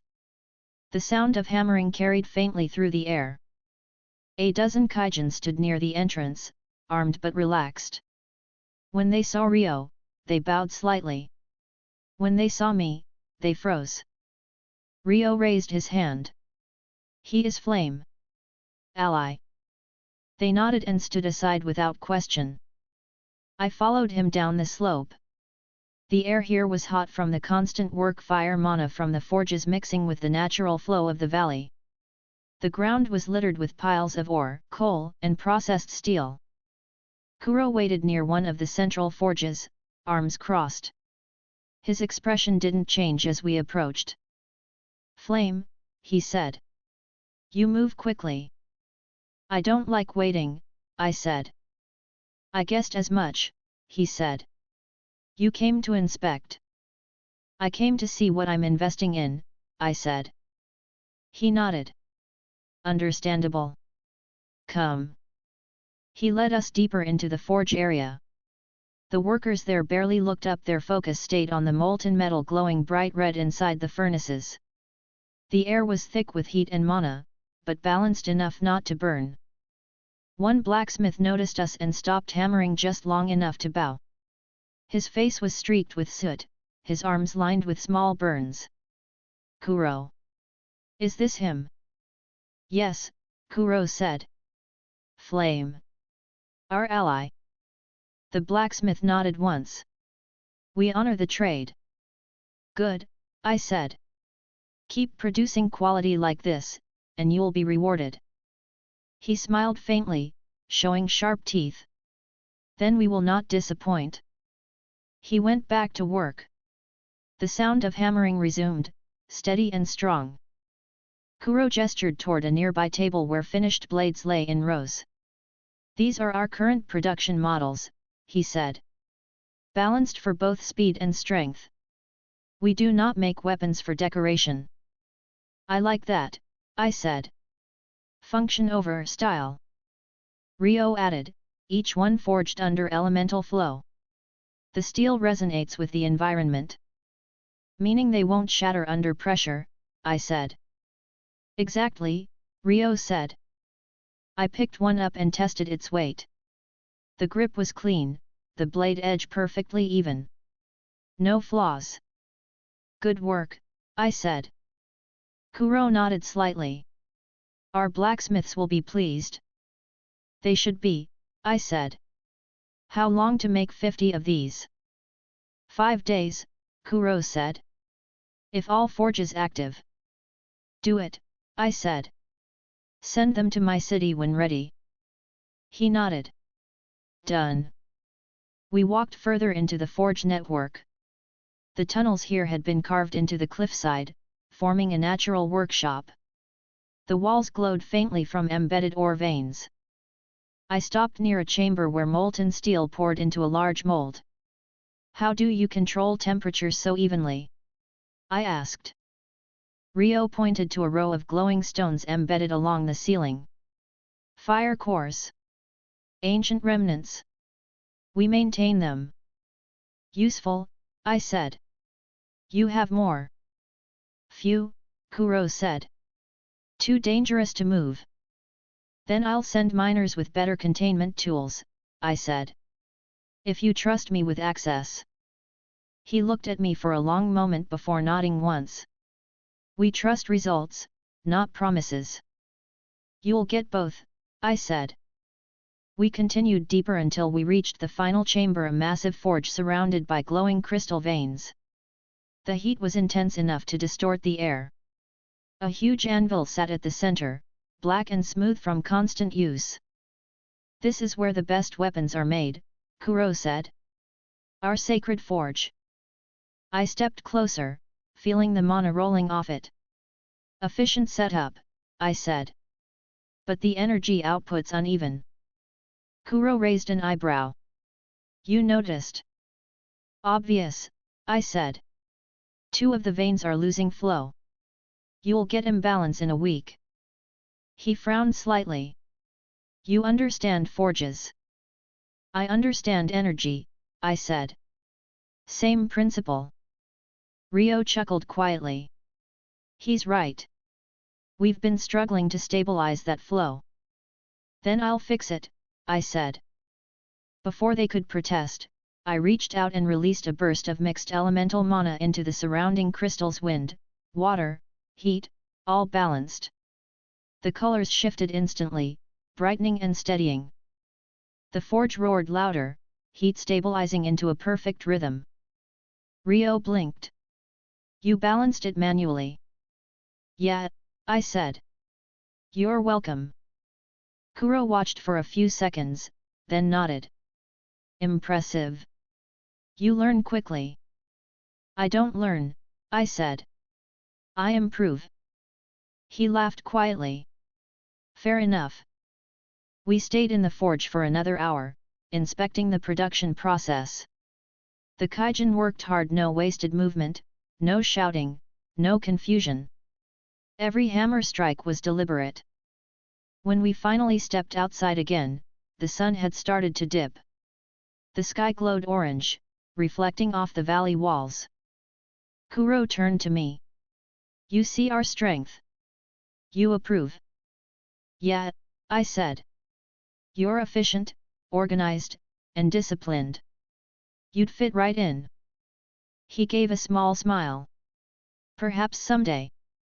Maybe, I said. For now, keep producing.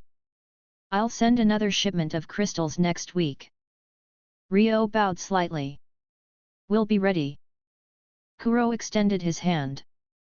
To continued success. I took it. To results. His grip was firm. The deal was sealed. By the time I left the valley, night had fallen fully. The forest was quiet except for the faint sound of wind through the leaves. Rio escorted me halfway back before stopping. You travel the rest alone? He asked. Yeah, I said. I move faster that way. He nodded. You are, different from most. I know, I said. That's why it works. He gave a short bow. Until next time, Flame. See you, I said, and turned toward the south. The path back was easy. No monsters dared to approach. By midnight, the walls of my kingdom came into view again, lit by rows of blue monolamps. The guards opened the gates as soon as they saw me. Inside, everything was running exactly how I left it. The troll chief approached as I entered the courtyard. Flame, he said. Work continues. No trouble. Good, I said. Double production tomorrow. We've got materials coming. He nodded. I climbed the palace steps and stopped halfway up, looking back at the city. The lights, the sound, the motion, everything under control. The trade worked. The alliance held. And the next phase could start soon. Chapter 15, Steel Under Fire. 3 days after I left the Kaijan Valley, the second shipment was ready. The forges at their camp had produced the first run of spirit steel weapons, 40 blades and 20 spearheads packed into sealed crates. It was supposed to be a simple exchange, no surprises, no interruptions. That was the plan. The troll chief came to me early in the morning. Flame, he said. Kaijan shipment ready. We send escort. Yeah, I said. Standard formation. 2 troll squads, 3 Fang Tusk units, and a flight team. Rio's group will meet them halfway. He nodded. I lead them. No, I said. You stay here. Rook can handle the ground team. The chief frowned slightly. Dangerous outside. If something happens, I'll handle it, I said. He gave a slow nod. Understood. The escort assembled within the hour. 10 trolls, 20 fang tusks, 5 bird beasts. They moved efficiently through the north gate, each carrying a defensive shield or pulling a wagon reinforced with mana plates. I watched them leave from the upper walls. Everything about it looked routine. By noon, word came from the birds patrolling ahead that Rio's team had made contact. Both sides were moving south with the shipment, no signs of trouble. Good. I spent the next few hours inspecting the new mana generators we'd been installing near the east wall. The lizards had improved their construction speed, tighter seals, more efficient mana flow. Progress everywhere. Then, mid-afternoon, the air changed. Not temperature. Pressure. Mana distortion strong and unfocused, coming from the north. One of the bird scouts dived straight toward me, feathers scattering mid-flight. It landed hard, panting. Flame Sama. The convoy attacked. Large group unknown monsters ambush at the ridge. How many? I asked. Dozens, it said quickly. Too many for count. They move fast. Magic beasts. Organized. Where? 2 leagues north. At the ravine path. Get Rook, I said. The bird flew off immediately. Rook arrived minutes later, tusks glowing faintly from recent work. Flame. We're moving, I said. North Ridge. Bring 2 squads. I'll go first. He nodded. We follow fast. I didn't wait. The moment I stepped out beyond the wall, I activated full mobility, pressure and heat layered together under my form, propelling me forward at high speed. The trees blurred past in streaks of green and shadow. I could already feel the mana waves from the fight, sharp, chaotic, the kind that meant both sides were hitting hard. By the time I reached the ridge, the smell of burned dirt and blood filled the air. The convoy was scattered across the clearing. Crates overturned. Trolls and fang tusks locked in combat against a swarm of twisted beasts, thick-bodied monsters with hides like stone and red markings pulsing across their backs. They weren't wild. They moved in formation. Magic beasts, rock hounds, magma crawlers, and something bigger leading them. I dropped straight into the middle of the field.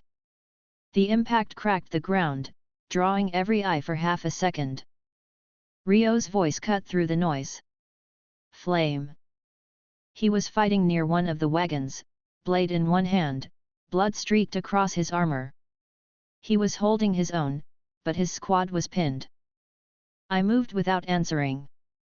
The first rockhound lunged at me, jaws wide. I hit it mid-air with a compressed burst of wind and heat. The body exploded before it hit the ground.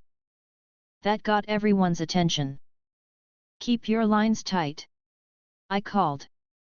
No gaps. The trolls and Kaijan regrouped automatically, adjusting around my position. Rio reached me, breathing hard. They came out of nowhere, he said. 50, maybe 60. Led by something stronger. I think it's a greater beast. I scanned the ridge. The ground trembled faintly. Something big moved behind the line of magma crawlers. A shadow rose large, broad, almost humanoid in shape, but its body was pure molten stone. Two horns curved from its head, glowing white-hot. Its roar shook the air. A molten titan, I said. Haven't seen one of those in this part of the forest. Rio tightened his grip on his blade. You know it. Yeah, I said. Used to live deeper underground. Must have followed the energy from your forge. It wants the steel, Rio said.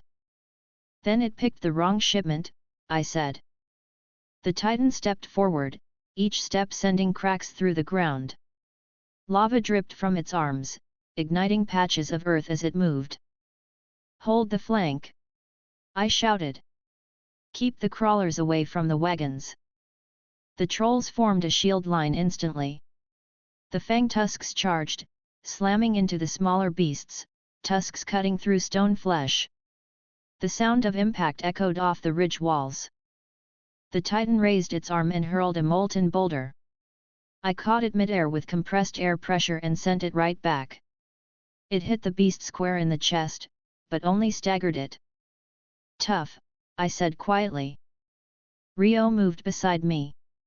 We strike together. Yeah, I said. You take the legs. I'll take the head. He nodded. The titan roared again and charged. The ground melted under its feet. Rio dashed forward, cutting across its ankle in a clean strike that left a molten line. The beast swung down immediately, trying to crush him, but I hit its arm with a concentrated thermal burst. The entire limb cracked, splitting open as liquid stone spilled out. It staggered. I followed with a blast of water to cool and harden the surface, then shattered it with a direct pressure strike. The arm exploded into fragments. The titan screamed, heat surging in waves from its chest. Rio jumped onto its back, driving his blade into the glowing cracks near its neck. The blade sank deep, steam erupting around him. Now, he shouted. I fired everything into the core full elemental conversion. Heat, air, and pressure fused into a single beam. It pierced straight through the chest, detonating inside. The explosion threw shards of molten stone across the clearing. The titan dropped to its knees, chest cavity glowing bright before collapsing inward. When the light faded, only a smoking crater remained. The other beasts stopped instantly. Some fled. The rest froze where they stood. I raised my hand. Clear the field. The trolls charged again, finishing the stragglers in seconds. When the noise died down, the only sound left was the crackle of cooling lava. Rio dropped from what was left of the titan's back. He landed beside me, chest rising and falling hard. It's done. Yeah, I said. You all right? He nodded. Superficial wounds. Nothing serious. Good, I said. What about the cargo? He looked toward the wagons. One crate lost. The rest intact. Acceptable, I said. Rook arrived with the reinforcements minutes later. He took one look at the battlefield and let out a low whistle. Flame, he said, you finish without us. Timing's everything, I said. He grinned. Always. The trolls moved quickly, gathering the crates and checking for survivors. 2 were down, 5 injured. Not bad considering the numbers. Rio crouched near one of the dead beasts, examining its hide. These creatures aren't natural, he said. Look at the markings. They were enhanced. Artificial mutations, I said. Someone's experimenting again. He looked up. Humans. Maybe, I said. Or some monster with too much free time. He nodded slowly. We'll investigate later. Yeah, I said. For now, we move the cargo back. Rook barked orders to the trolls and Fang tusks. The convoy reformed within 10 minutes. The birds flew overhead, scanning for more movement. I stayed near the rear as we started toward the city. The smell of smoke followed us all the way to the forest edge. When the walls came into view again, the guards opened the gate immediately. The workers inside stopped what they were doing, staring at the damaged wagons and burned armor. Back to work, I said. We won. That got them moving again. Inside the courtyard, Rio's squad began unloading the remaining crates. The spirit steel gleamed faintly in the torchlight, untouched by the battle, as if nothing had happened. The troll chief approached, eyes narrowing at the sight of the damage. Report, he said. Ambush, I said. Unknown group. Handled. He grunted. Losses. 2 dead, 5 injured, I said. We'll heal them. He nodded. Understood. Rio looked around the courtyard, then turned back to me. You've built well, he said. Even after battle, order remains. That's how it should be, I said. Chaos wastes time. He smiled faintly. Our tribe would say the same. Good, I said. Means we'll get along. We walked together toward the palace. The air was quieter now, the energy of the city settling back into rhythm. Inside the main hall, I stopped near the throne. This won't happen again, I said. Next shipment gets triple escort. Rio nodded. Agreed. And we will investigate the attackers. They were too organized to be wild. I'll send scouts north, I said. If something's breeding them, we'll find it. He looked thoughtful. Our forges might have drawn them. Maybe, I said. Mana density from all that heat would attract anything stupid enough. Then we'll shift production deeper into the valley, he said. Good plan, I said. He nodded once. Kuro will want to know about this. I'll return tomorrow. Take a few of my birds with you, I said. Faster communication. Efficient, he said. You think ahead. I like not being surprised, I said. He smiled faintly. Then we have that in common. We stayed in the hall a bit longer, finalizing arrangements for the next shipment. When he left, the night had settled fully outside. The sound of hammers echoed faintly from the lower forges, the trolls already reforging damaged armor. I stepped onto the balcony, watching the workers below. The walls glowed faintly under the light of the mana crystals, their blue hue steady and even. Rook joined me a moment later. Flame. You think more come? Maybe, I said. But next time they won't make it halfway. He grunted approval. We ready? I know, I said. Keep everyone on rotation. Double the patrols around the northern forest for now. He nodded. Done. He left to carry out the orders. I looked north again. The forest was dark beyond the wall, silent except for the wind. But the faint traces of leftover mana from the fight still drifted through the air, the signature of something that hadn't just happened by chance. Whoever or whatever sent those beasts, they'd notice the loss soon. And if they were smart, they'd stay quiet. If not, they'd learn why no one touched my shipments twice. Chapter 16, Beneath the Forest. The day after the ambush, the air above the northern ridge was still thick with the smell of scorched dirt and burnt stone. The battlefield looked the same as we'd left it, blackened craters, melted ground, fragments of monster cores scattered everywhere. Only difference was now it was quiet. Rio stood beside me, scanning the area carefully. His armor had been replaced, cleaner this time, the new plates forged from his tribe's own steel. The energy signatures are still strong, he said. Good, I said. Means the trail's fresh. He crouched near one of the scorched rocks and pressed a hand against it. Residual heat. This isn't normal monster energy. No, I said. It's structured. Layered. Someone built this. He looked up. Built it. Enhanced them, I said. Forced mutations. You saw the markings on their hides. That doesn't happen naturally. Rio nodded slowly. Then we follow the trail. Exactly, I said. We find the source, we end it. Rook and his squad were behind us, 20 strong. Trolls, fang tusks, a few bird scouts above. They were ready but silent. I turned to them. We moved north through the ridge. Eyes open. If anything breathes wrong, burn it. They nodded.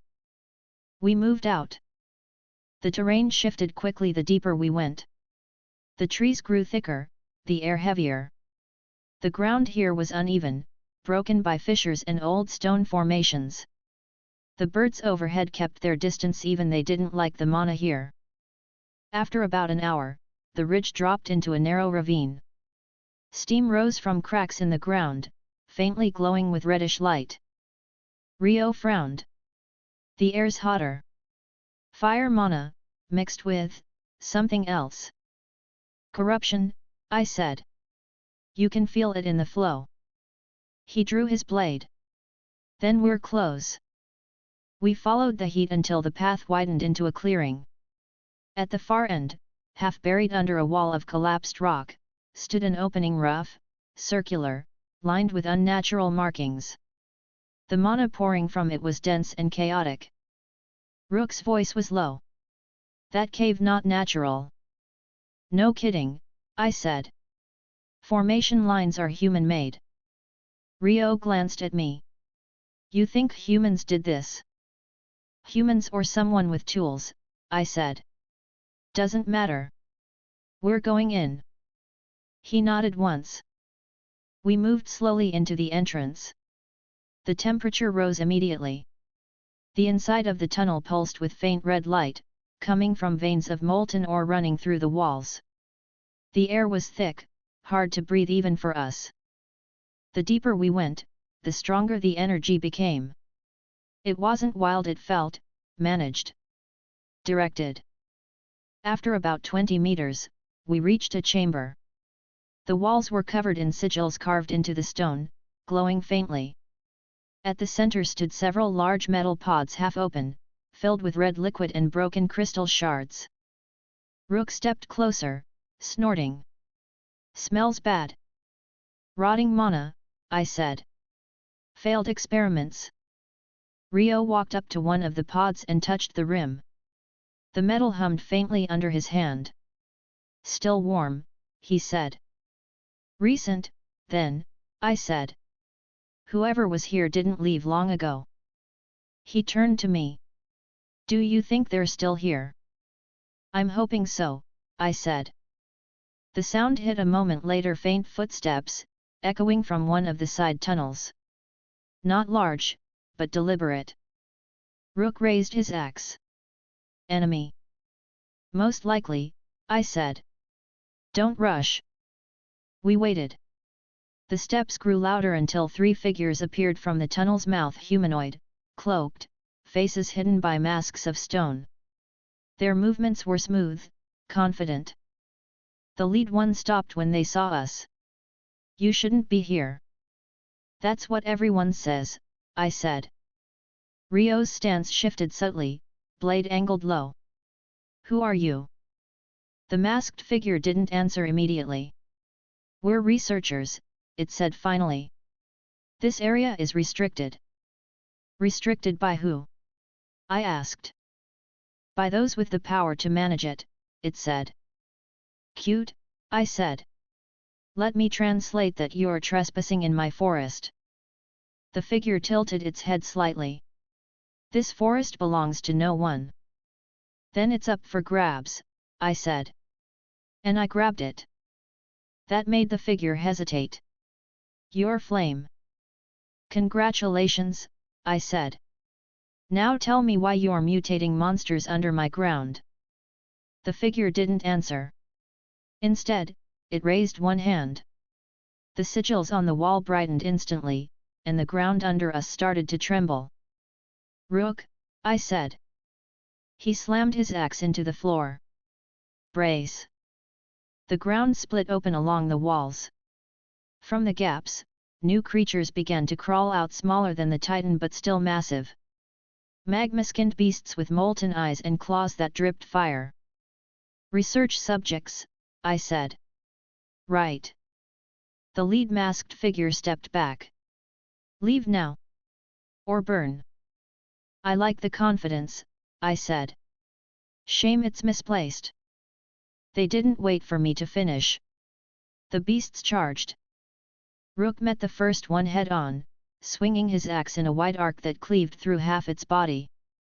Lava splashed across his armor but hardened instantly. Rio blurred past him, slicing through another creature's leg.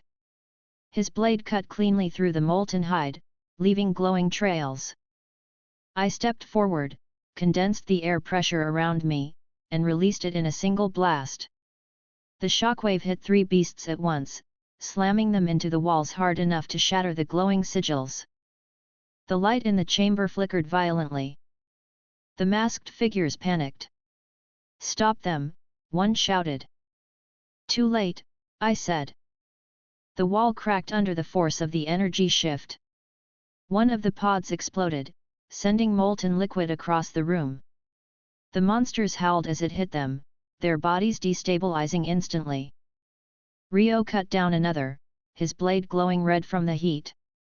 "They're unstable." "Good," I said. "Easier to kill." The last of the creatures lunged at me. I caught its head mid-leap and crushed it with a focused burst of heat and pressure. The sound was sharp, final. When the dust settled, only the masked trio remained. They were trying to retreat through the tunnel. I appeared in front of them before they made it 5 steps. The lead one froze. "You don't understand." "I don't care," I said. I raised my hand and released a wave of compressed mana. It slammed into them, pinning them against the wall. Their masks cracked, revealing humanoid faces underneath pale skin, sharp eyes. "Not humans. Demons." "Explains the mana control," I said. Rio stepped beside me, breathing hard. "Demons. Low class," I said. "Probably working for someone higher." The lead one glared at me. "You'll regret this." "Probably not," I said. I let the pressure increase slightly until the wall behind them cracked. "You've got one chance to talk." "Who's in charge?" The demon coughed. "You think we'd tell you?" "I think you will," I said. It spat blood, eyes burning faintly. "The experiments were ordered." "We obey." "By who?" It hesitated, then said, "Kaijan." I frowned slightly. "That name again?" Rio looked at me. "You know it." "Demon Lord," I said. "Or close enough." The demon smirked faintly. "You'll never reach him." I hit him with a blast of heat. The smirk disappeared instantly. You're right. I'll let him come to me. The wall around them collapsed, burying all three under molten stone. Rook exhaled, stepping forward. Dead. Yeah, I said. Good riddance. Rio stared at the remains of the chamber. So a demon lord's behind this. Probably, I said. But this was just one nest. There'll be more. He nodded.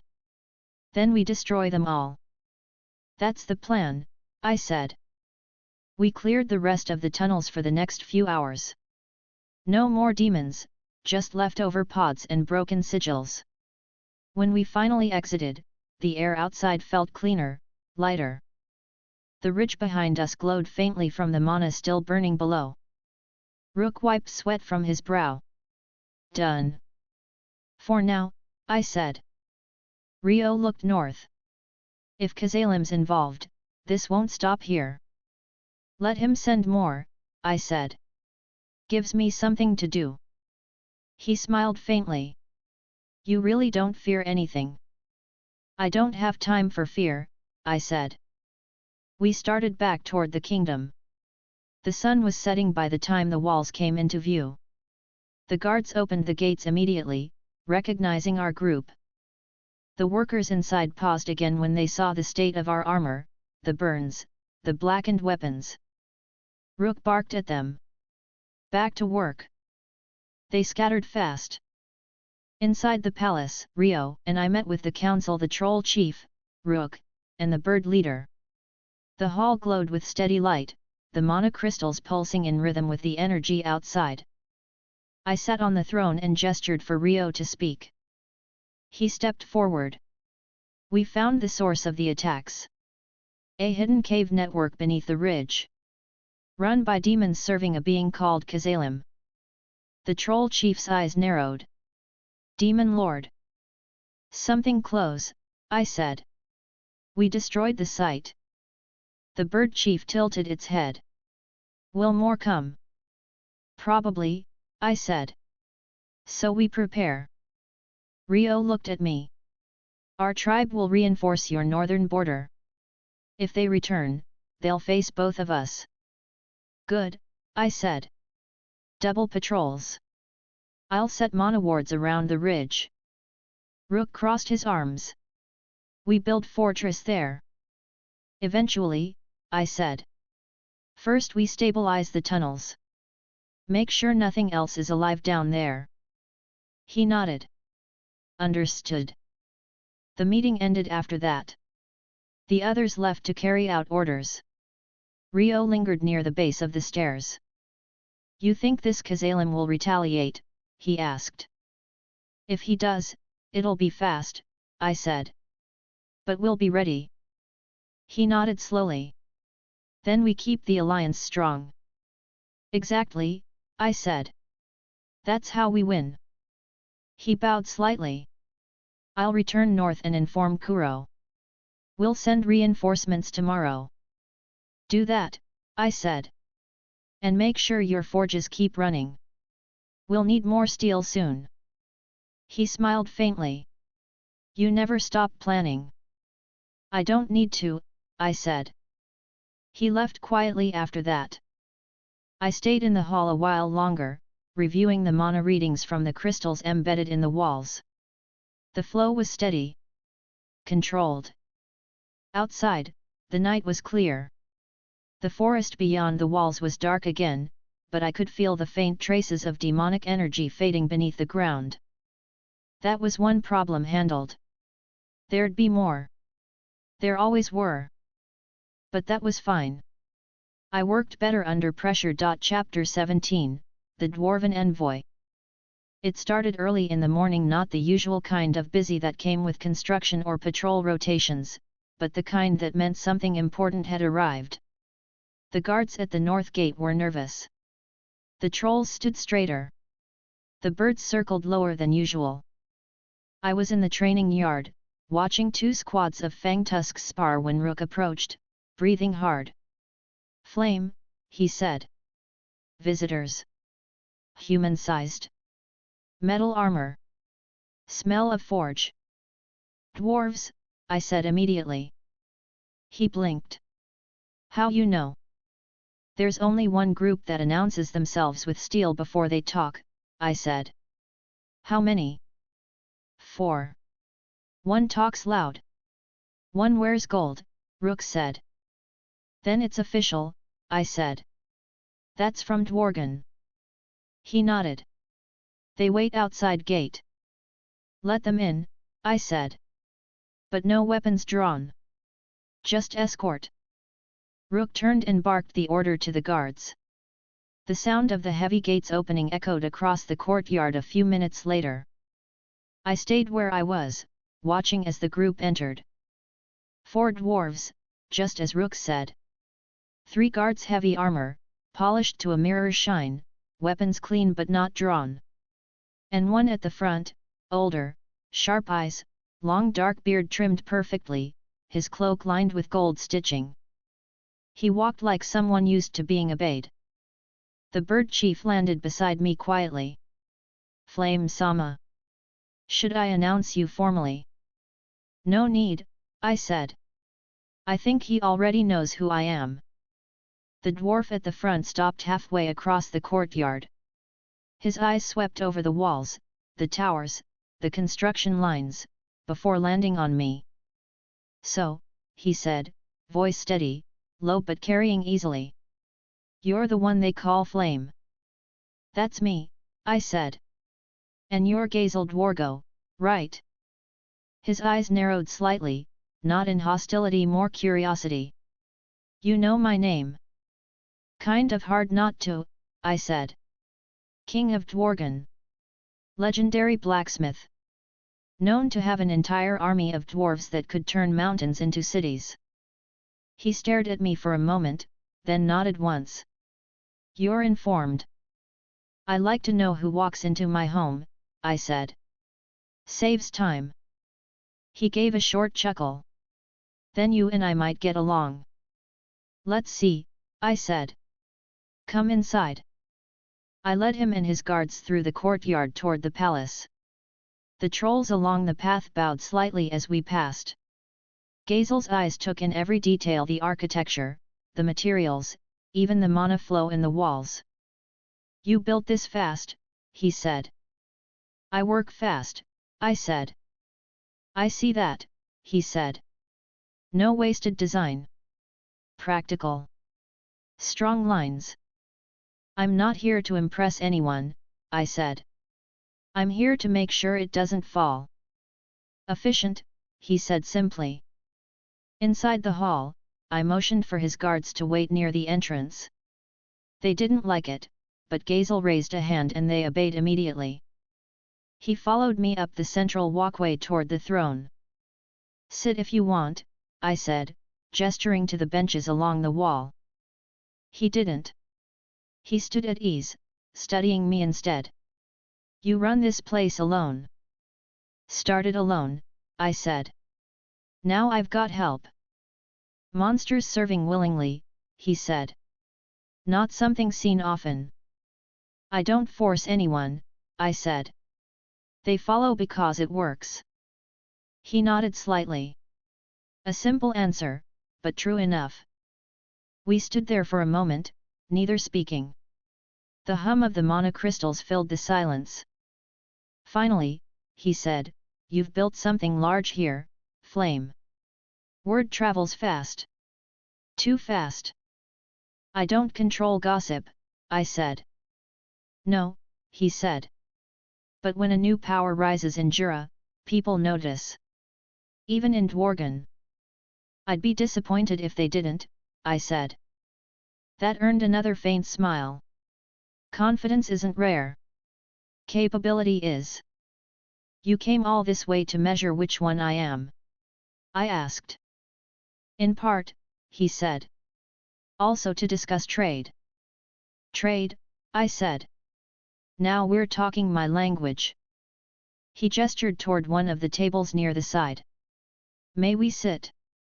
Go ahead, I said. We sat opposite each other.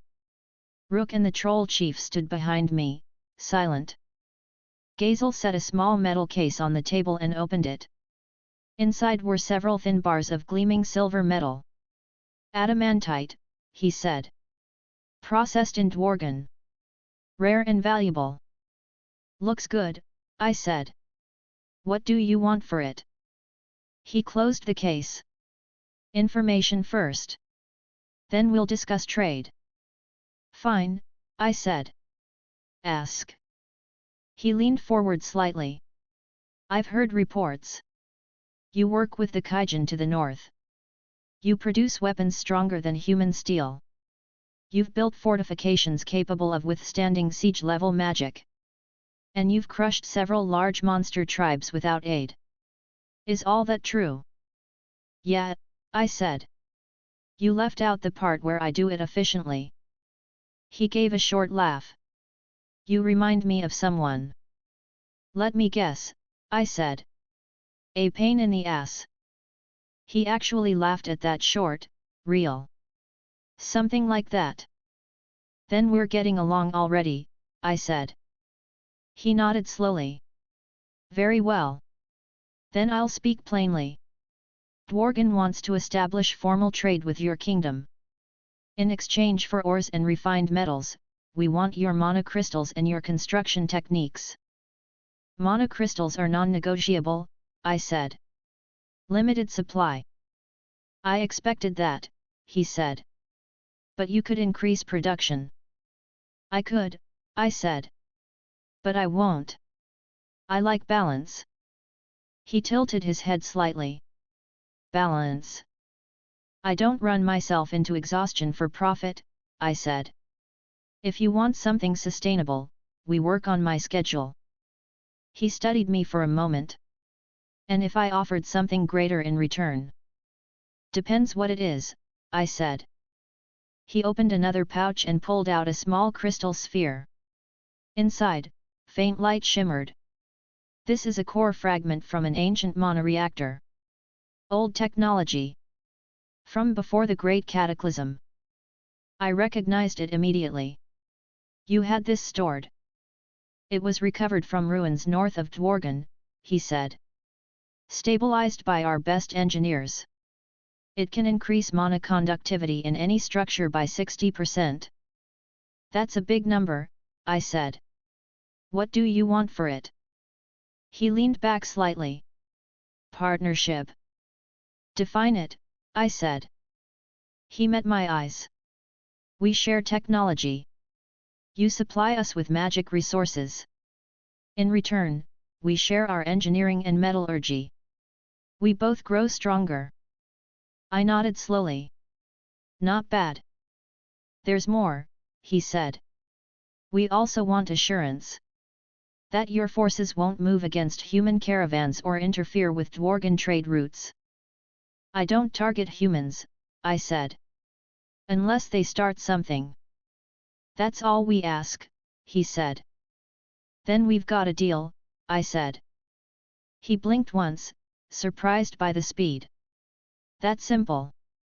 I don't waste time, I said. If the numbers make sense, I agree. If not, I say no. He smiled faintly. Direct. I like that. Efficiency, I said. You should try it. He chuckled. My ministers would faint if I did. Then you're doing it right, I said. We spent the next hour going over details. Quantities, routes, delivery cycles. His scribes joined us halfway through, pulling out tablets and records. I called in the bird chief to manage communication and Rook to coordinate loading teams. Every part of it moved smoothly. Gazel wasn't just a king, he understood business. His questions were sharp, practical. No nonsense. When we finally finished, he closed his record book and said, "You handle negotiations well." "I handle results well," I said. He nodded. "Then I'll send my first shipment in 5 days. We'll start with small quantities." "Fair," I said. He stood. "You know, I expected arrogance. Instead, I find competence. I'm both, I said. He laughed again. At least you admit it. I never denied it, I said.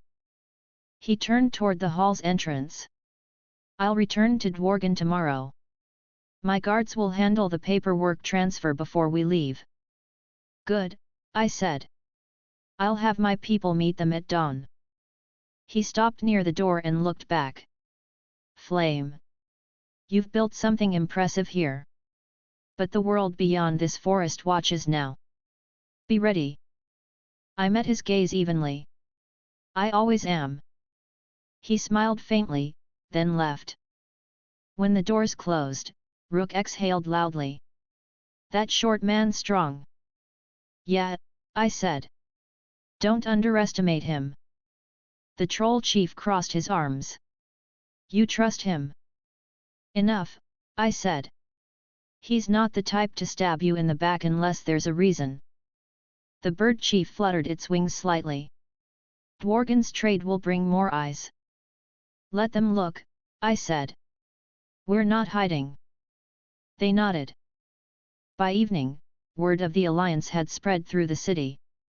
The workers were buzzing about it. Dwarves meant trade, and trade meant more food, tools, and metal. The energy around the palace shifted immediately. I walked the perimeter that night, checking the walls myself. The monolamps flickered steady blue light, the patrols marched in pairs, and the forges glowed faint orange from the lower levels. Rio returned just as I finished the round. I heard the news, he said. Dworgen. Yeah, I said. Gazel himself. He raised a brow. He came personally. Apparently he likes seeing things firsthand, I said. We came to an agreement. That's rare, Rio said. He doesn't trust easily. He doesn't have to trust me, I said. He just has to know I keep my word. Rio smiled faintly. He'll respect that. He already does, I said. You could tell by how fast he stopped testing me. He tested you. Everyone does, I said. They just hide it behind polite talk. He nodded slowly. What's next? Trade setup, I said. And making sure no one tries to hijack the first shipment. I'll send patrols north, he said. Good, I said. Keep the routes clear. Dworgen merchants don't like surprises. He gave a short nod and left. By midnight, the city had gone quiet again. Only the sound of forges and wind carried through the streets. I climbed the palace steps and looked out over the walls. The forest stretched endless beyond the torches. The light of Dworgen would be shining behind those mountains somewhere, and between us lay half the forest full of beasts and tribes waiting to see what we'd do next. That was fine. Let them watch. The trade route would change everything: more resources, more stability, more reach. And as always, I'd make sure every piece of it worked exactly how I wanted. Chapter 18, The Dwarven City. 2 days after Gazel left, the first caravan from Dworgen arrived. The dwarves didn't waste time. 10 wagons pulled by horned beasts, crates of processed ore stacked and sealed, each one marked with Dworgen's insignia. The quality was exactly what I expected: clean, polished, no weak spots. Rook supervised the unloading while I went through the manifests. Everything matched. No delays, no shortages. The system worked. Then the bird chief landed beside me. Flame Sama, it said, a message came from Dworgen. King Gazel requests your presence. I looked up from the tablet. When? 3 days, it said. He asks that you travel personally. Of course he does, I said. Fine. Prepare a team. Small group: me, Rook, 2 birds. No army. The bird nodded. Understood. 3 days later, we reached the edge of Dworgen's mountain pass. The walls of the kingdom rose high ahead, carved into solid rock, glowing faintly from mana veins running through the surface. The air was cool and dry, carrying the faint metallic scent of forges. At the entrance, a dwarven guard stepped forward, armor polished bright, spear upright. "State your name and reason for entry." "Flame," I said. "King Gazel invited me." He blinked, straightened immediately, and bowed. "Welcome. His Majesty awaits inside." "Good," I said. "Try not to lose the paperwork next time." He didn't reply, just motioned us through. We entered the tunnel. The air shifted instantly from the open forest breeze to a deep hum of machinery and mana. The walls were engraved with dwarven runes that glowed faintly as we passed. The deeper we went, the louder the sound of forges became. When we emerged into the main city chamber, the scale hit immediately. Buildings carved directly into the stone, bridges crossing between platforms, molten metal running through channels below. Everywhere I looked, dwarves worked forging, carrying, building. No wasted motion. Rook stared wide-eyed. "This place, big." "Yeah," I said. "They don't mess around." A dwarf in formal attire approached quickly. "Lord Flame, welcome. King Gazel awaits you in the Grand Hall." "Lead the way," I said. We followed him through the city. Every few steps, dwarves stopped to look. Not hostile, curious. A slime walking with authority wasn't something they saw every day. We reached the Grand Hall after several long corridors. 2 massive doors stood open, guarded by soldiers in gold-trimmed armor. Inside, the hall stretched wide stone columns, banners, light from the molten channels reflecting off polished walls. Gazel stood at the far end, near a long table covered in metal schematics. Beside him stood 3 dwarves Kaijan, recognizable from every description I'd ever read, and 2 others, younger, carrying tool belts. "Flame," Gazel said as we approached. "You came quickly." "I don't like wasting time," I said. "You said you had something worth seeing." He smiled faintly. "I do." "Kaijan, show him." Kaijan stepped forward and set a small metal cube on the table. The cube hummed faintly, runes etched across its surface glowing in sequence. "This," Kaijan said, "is a stabilized monoconductor. Prototype based on the old reactor fragment I gave you." I leaned closer. "How much energy can it handle?" "Enough to power your entire city's barrier for a week," Kaijan said.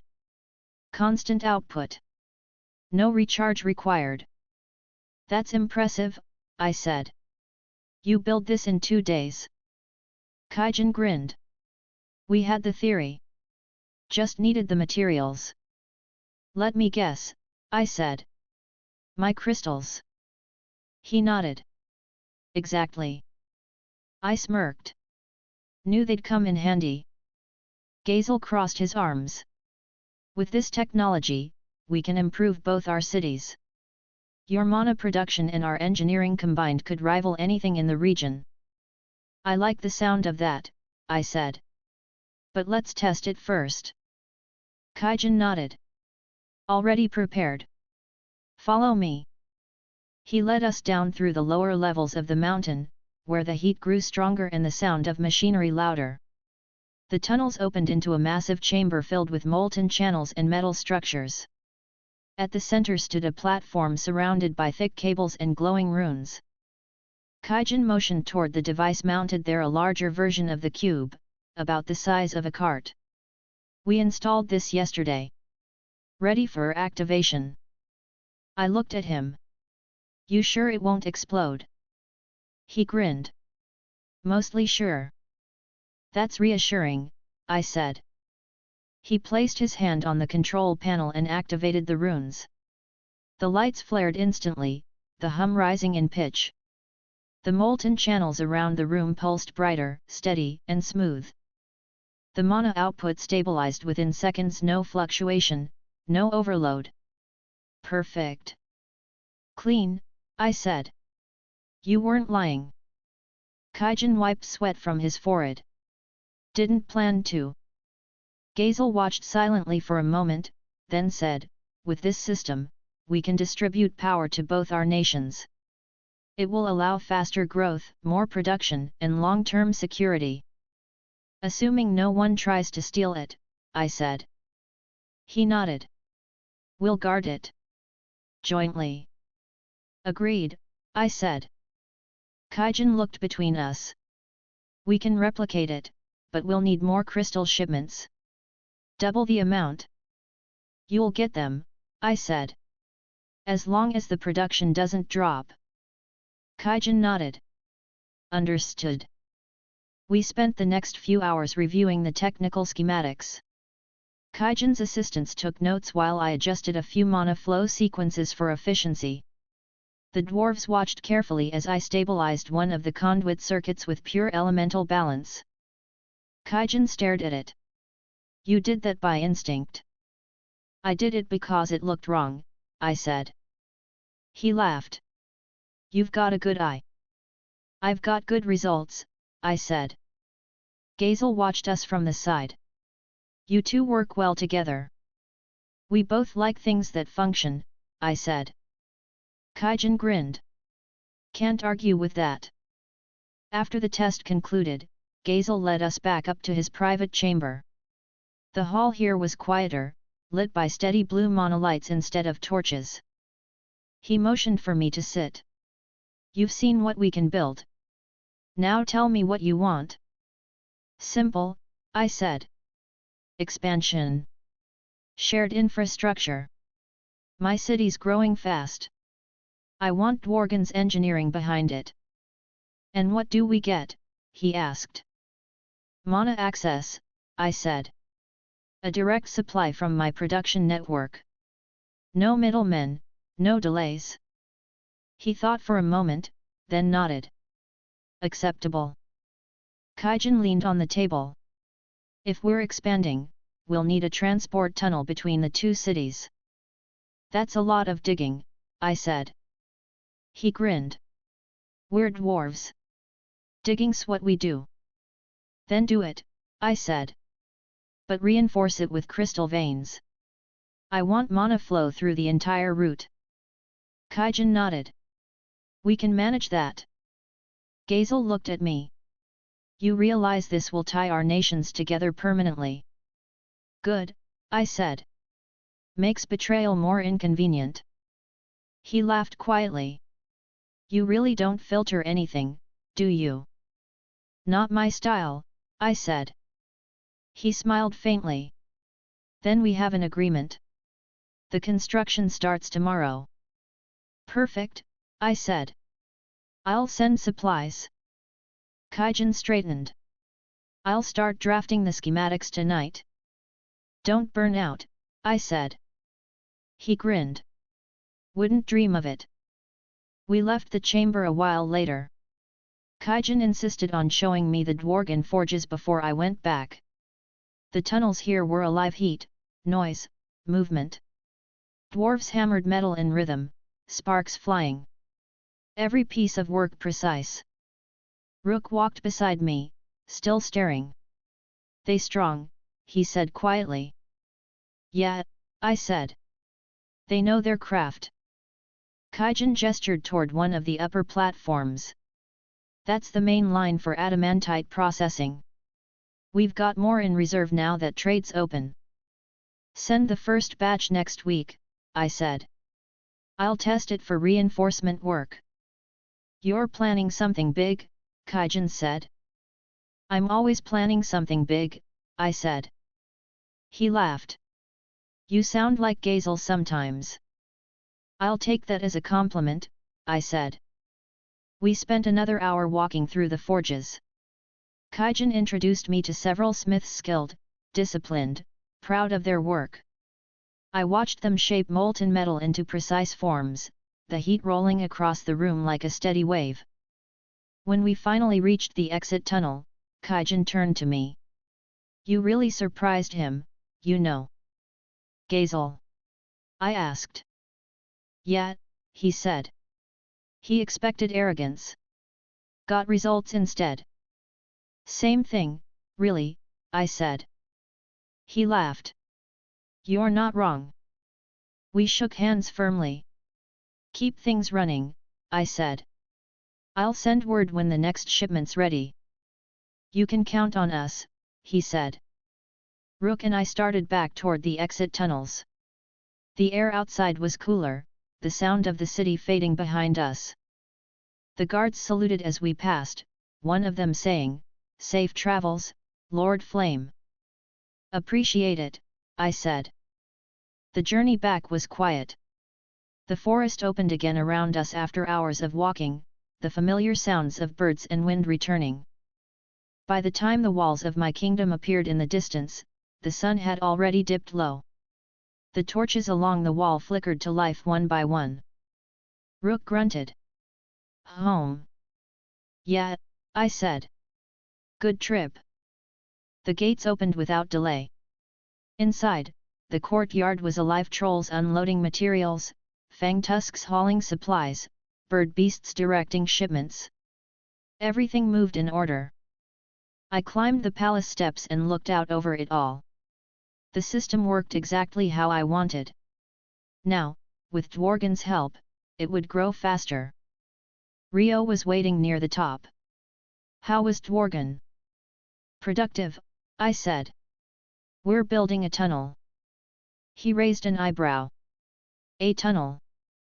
"Yeah," I said. "Between the cities. For trade and energy." He nodded slowly. "That's ambitious." "I don't do small," I said. He smiled faintly. "I'll send more guards north. The project will need protection."